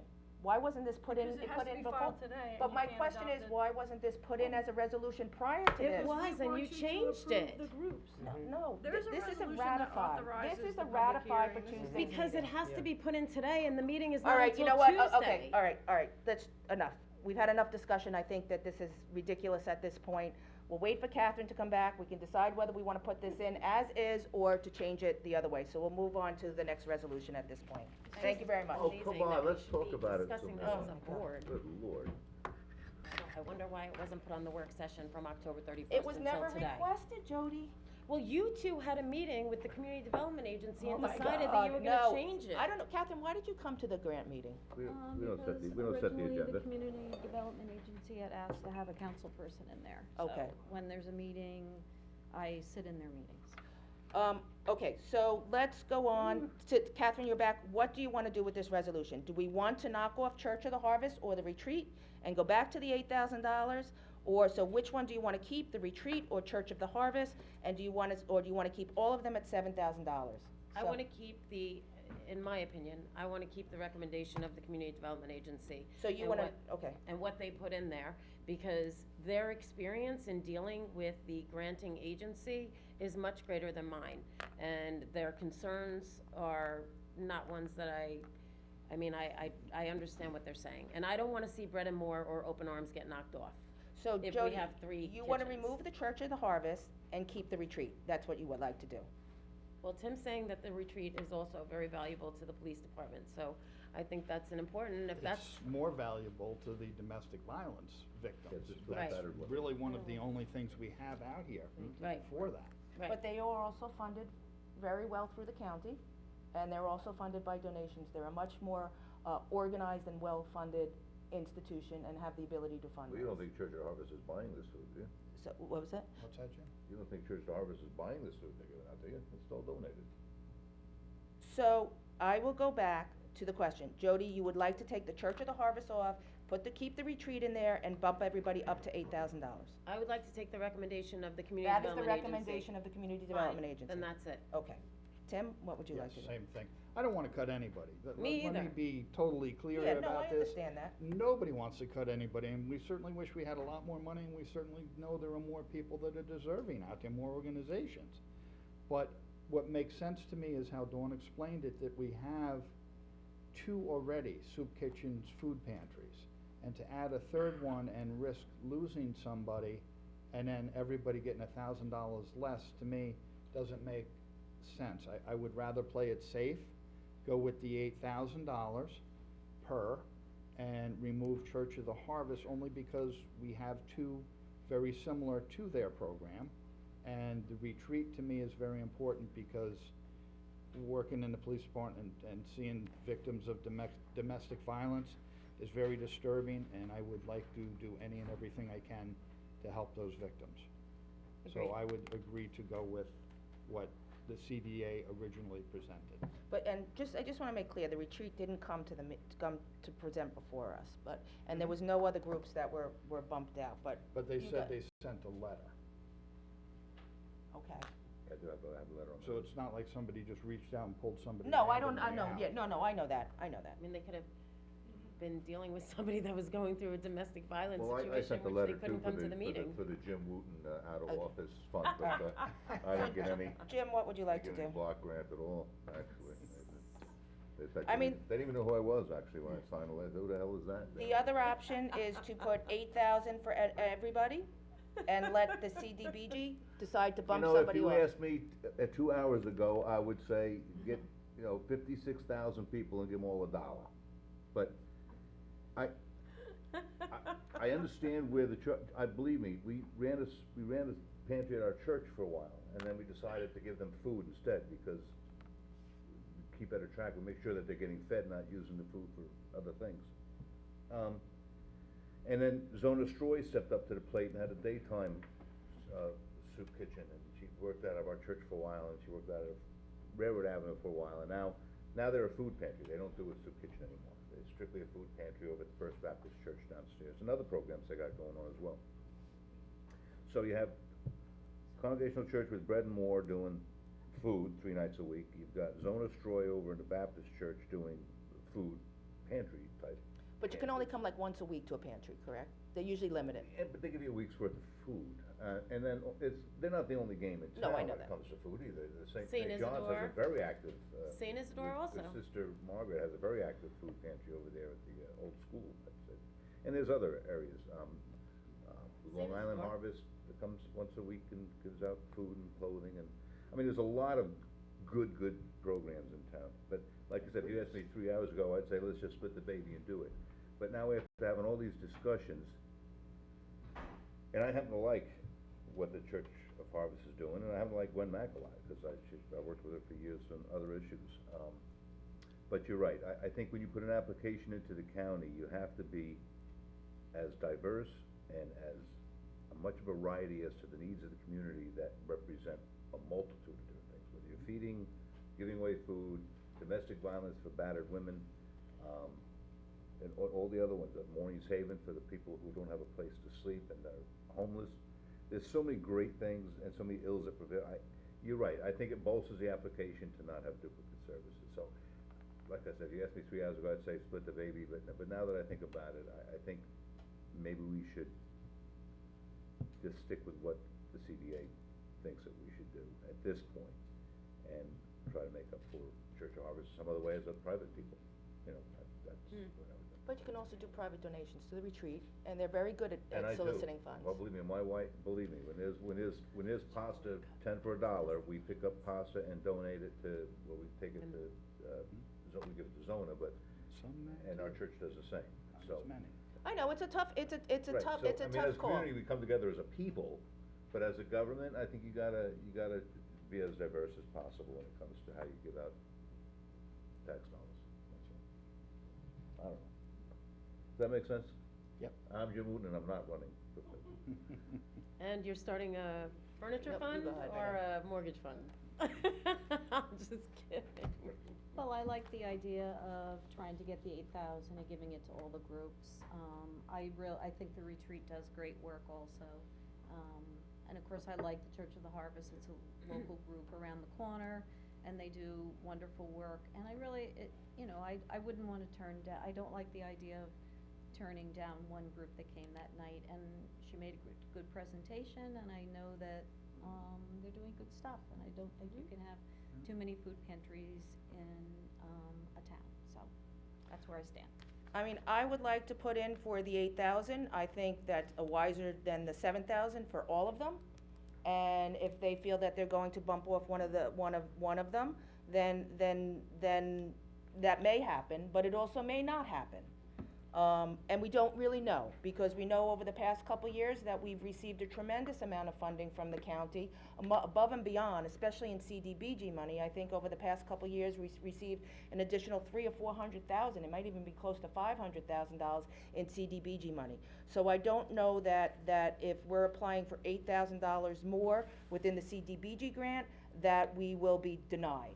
Well, So, I think what the only problem with that, I think, is, as Dawn illustrated, is by going 8,000 for each of the entities, with eight entities, would put us over that 15%. So you'd have to probably reduce your home improvement or something to make up for that. we don't know that, though. We don't know that, Well, because I- last year we were able to get, 15%. but let me just finish. Last year, we had, what do we have one more group on here last year than we did the year before, and we were told that we couldn't apply for all of those groups because the CDBG money would not allow that. And what we do know is we did get funding for it. So all of those were funded last time. So, Well, Right. that is just my point. If you never ask, you're not gonna get it. I don't think it hurts to ask, for all of it, and if they say no, so be it. But if they do give it to us, then I think it benefits our community. So I don't think that it would be a big issue. So I've asked Dawn and Frank to come back and explain the 15% to us again, because that's what they said. We can only have 15% of the total amount requested as public service groups. So if you go to 8,000 for all of those groups, not only will we be over the 15%, but we will also be asking for a lot more than we've ever asked for before and really putting ourselves at risk. So That's the a HUD requirement, too. 250, so it's 15% of what, 256? It's 15% of the entire Suffolk County Consortium. Okay, So we are supposed to stay within 15%. We've always gotten funded more than that, and that's like a gift from the county. but when you got funded more than that, was that because you asked? No, that's Because you We are, asked, yeah. right? So my question is, why can't we we've ask? never asked for more than 15% of our budget. No. We have gotten some funding that, like, for, I guess, home improvement or Yeah. parks and, We've always asked for, anywhere between 75 and 100,000 for home improvement, and they have knocked us down, from that point, but they've always kept the funding for public service groups. Well, that's, you just have to talk a little louder for here. So that's my point. So why can't we ask to add We an can addition? ask. So why don't we try that? I mean, it doesn't hurt to ask. They can always say no, but why don't we ask? If they say no to, if they knock down two of our groups, then we lose a group that we have been funding in the past. But do you think they're going to give us less funding in CDBG money because we asked for another group to be added? They'll knock down our home improvement line. Mhm. That's where they'll take it from, and then we'll have less for that group of very needy people who come to us and wait for 2 years for their homes to be improved. So that's where I go back to the board. So we could ask to fund all of these groups, and it may knock down the home improvement, which serves one person. So it's a decision for the board to decide if we We have a feel 2-year that. waiting list on the home improvement. It's more than that. Program. It's more than 2 Actually, we're years. hitting people from I mean, 2014. But we're these still over the people- 15%, even if we go in for all these groups Yes. at 8,000, We're we're at- still we're over the at- 15%, so we put can't our- ask for yeah. that now. But it's We all over the could ask for 15%. it, but we make ourselves a target Mhm. for cutting us down. And But then they're gonna be looking to cut. I mean, it's a Problem, competitive people who used to government process. money. We're competing with all the other communities in the consortium. They just added Greenport. Who did they ask for? We have to be able to establish that we are really asking for things that we're duplicating a request. It's the first thing they're gonna chop. If you see two things that are the same, the first thing We that's run is that gonna get risk, chopped. absolutely. We So run the what if risk they- of them what if they- chopping one of them out if you Right, put what them all in for if 8,000. they chop one that you've been funding for the past 15 years instead? Well, I think that's when you can have the conversation, or you have the conversation. Don't have that conversation. It's the legislature that decides this, not us. So then we We don't get to talk to anybody about it. But the likelihood that they're going to stop funding, one of the ones where they're either gonna tell you that. If you wanna risk it, that's up to the board. If you wanna risk it, we making our recommendation, I am not changing our recommendation, we put it in writing, and whatever you do, that's completely up to you. I wanted to have this conversation with the board, that's why we requested it, we didn't agree with your recommendation, and so that's why we put the resolution in and the spreadsheet the way we did. You guys do whatever you want, we're just letting you know, it's We're just- documented here, Dawn, we're and asking whatever questions. happens, happens. Dawn, we're asking questions, okay? Oh, it's So- fine, so my again, question- you can do but whatever this- you want. But, well, thanks. Well, But if you're I'm not just gonna asking a take our question. recommendation, But- then you're doing whatever you want, so then But that's what Dawn, you should do. but Dawn, we're trying to take your recommendation, but being able to ask questions if we wanted to modify it. We've And so answered can the I just question. ask my, Sure, can go I ahead, ask my ask another question? question, go ahead. Last year, when you had a additional group added, how did that process work? They came to you and asked, and we told them to come to the public hearing, they made a presentation, we added them to the list, we thought it was a fair ask, given the gang violence issue in Riverhead, and it was something different, so we recommended that we add them. And It they was not a funded duplicative request. No, No, and they funded it, absolutely, yeah, it's a good. And when it's a was, good- when prior to that was the last time we asked for funding, for additional I funding? don't know, Joe. Butterfly, I think. But did the Butterfly replace somebody? No. And so we got that project Right. also. So have we ever really been turned down for a project that we've asked for funding Yes, for? probably 2013 or 14, we asked for additional groups, but there was more competition then. The consortium then included Brookhaven Town, so we're sort of the biggest fish now, so we had like a little more pull, and that's why we got the additional service group. And we also provide a lot of community services here. We have a lot of regional things here. We have, you know, DSS here. We have a lot of other things here in our community that we support for the county. You know, so I mean, I think Do that. whatever you feel is appropriate, that's perfectly fine. I'm mostly concerned that we have an application to file today, Yeah. that we submitted a resolution, we prepared all the papers per the resolution that we had prepared, and now it needs to be signed and sent today, and we have to change everything if you're gonna change it, so we need to decide that It's a too. no-brainer. So my question to the board is, do you want to try and put for all of the groups at 8,000, or do you wanna stay at 8,000 and remove the one group, the only group that we are not recommended being funded? I wanna take CDA's recommendations, and, when we do get the award, then I would like them to go and ask for additional funds for, Church of the Harvest. Is that possible at that time? It would be for the following year, no? It would be for the following year, Right. correct. And somebody would have to get bumped on here, still.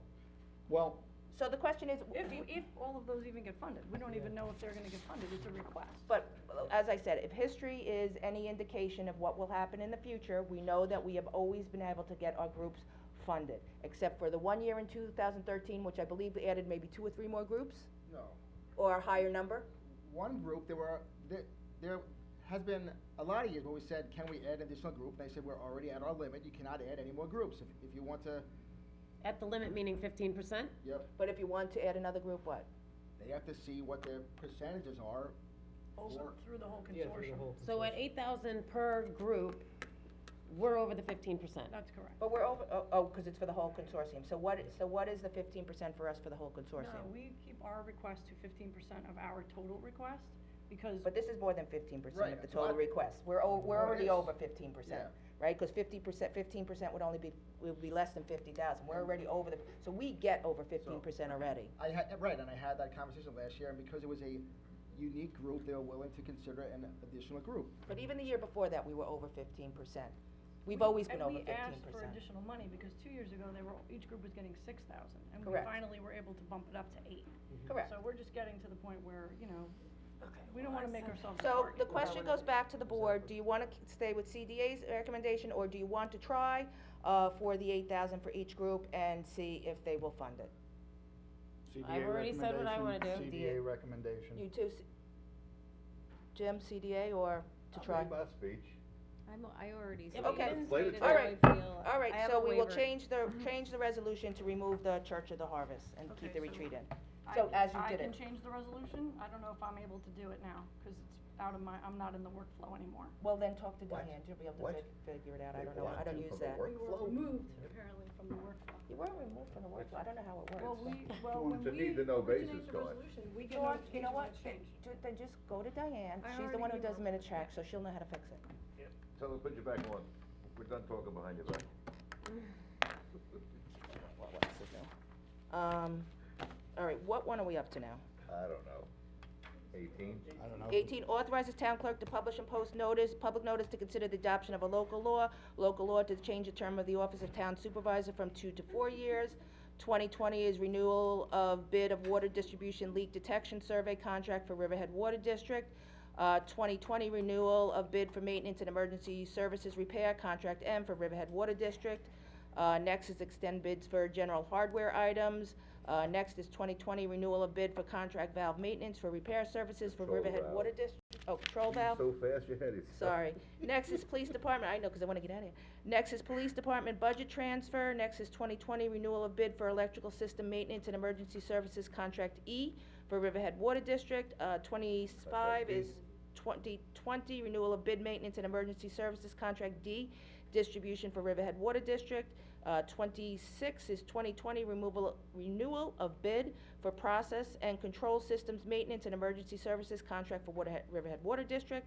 27 is establishes times of regular meetings of the board.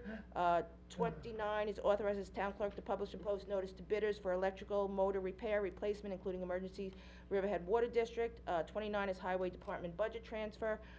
30 is authorizes the release of security Francis Site Development Company. And 32 is award bids for 1 year for new, Vermeer BC 1200 XL towable gas burst Towable, there you go. chipper or equal.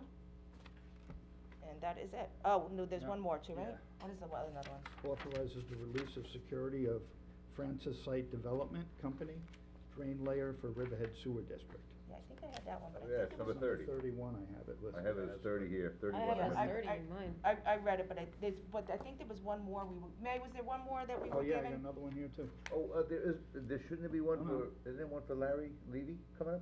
That'll be at the next meeting, because it came. December 3rd meeting, no? No. No, but there was another, We did have one from Larry. I saw it in the packet. no, there was one, I thought there was one additional resolution that we had that was like on a piece of paper that I got handed to me that wasn't in the packet. Denise looks so calm compared No. to the other two. Okay, You so, both like scratching The other your one head. is, CDAs, establishes the time of regular meetings of the Community Development Denise Agency. is used to it, she's seasoned. Yeah, you went past that one. Because it's a CDA one, so that'll be for the CDA. That's the one you were thinking of then? Another one? All right, so now can I have a first and second to go into executive session for matters regarding an employee investigation? It's still, oh, is that something different? We didn't do Yeah, that we have already? one thing we didn't get to, or? That is a new one. Motion. I got my turnips. Second? All in favor? Aye. Oh, I know, the other one, sorry. Oh, here we This go. is a CDA resolution, Oh, which here we is go. ratifies license agreement with Civil Air Patrol 9th Oh. Suffolk Oh, yes. Cadet Squadron. Yes. Okay. Signed that this morning. Oh.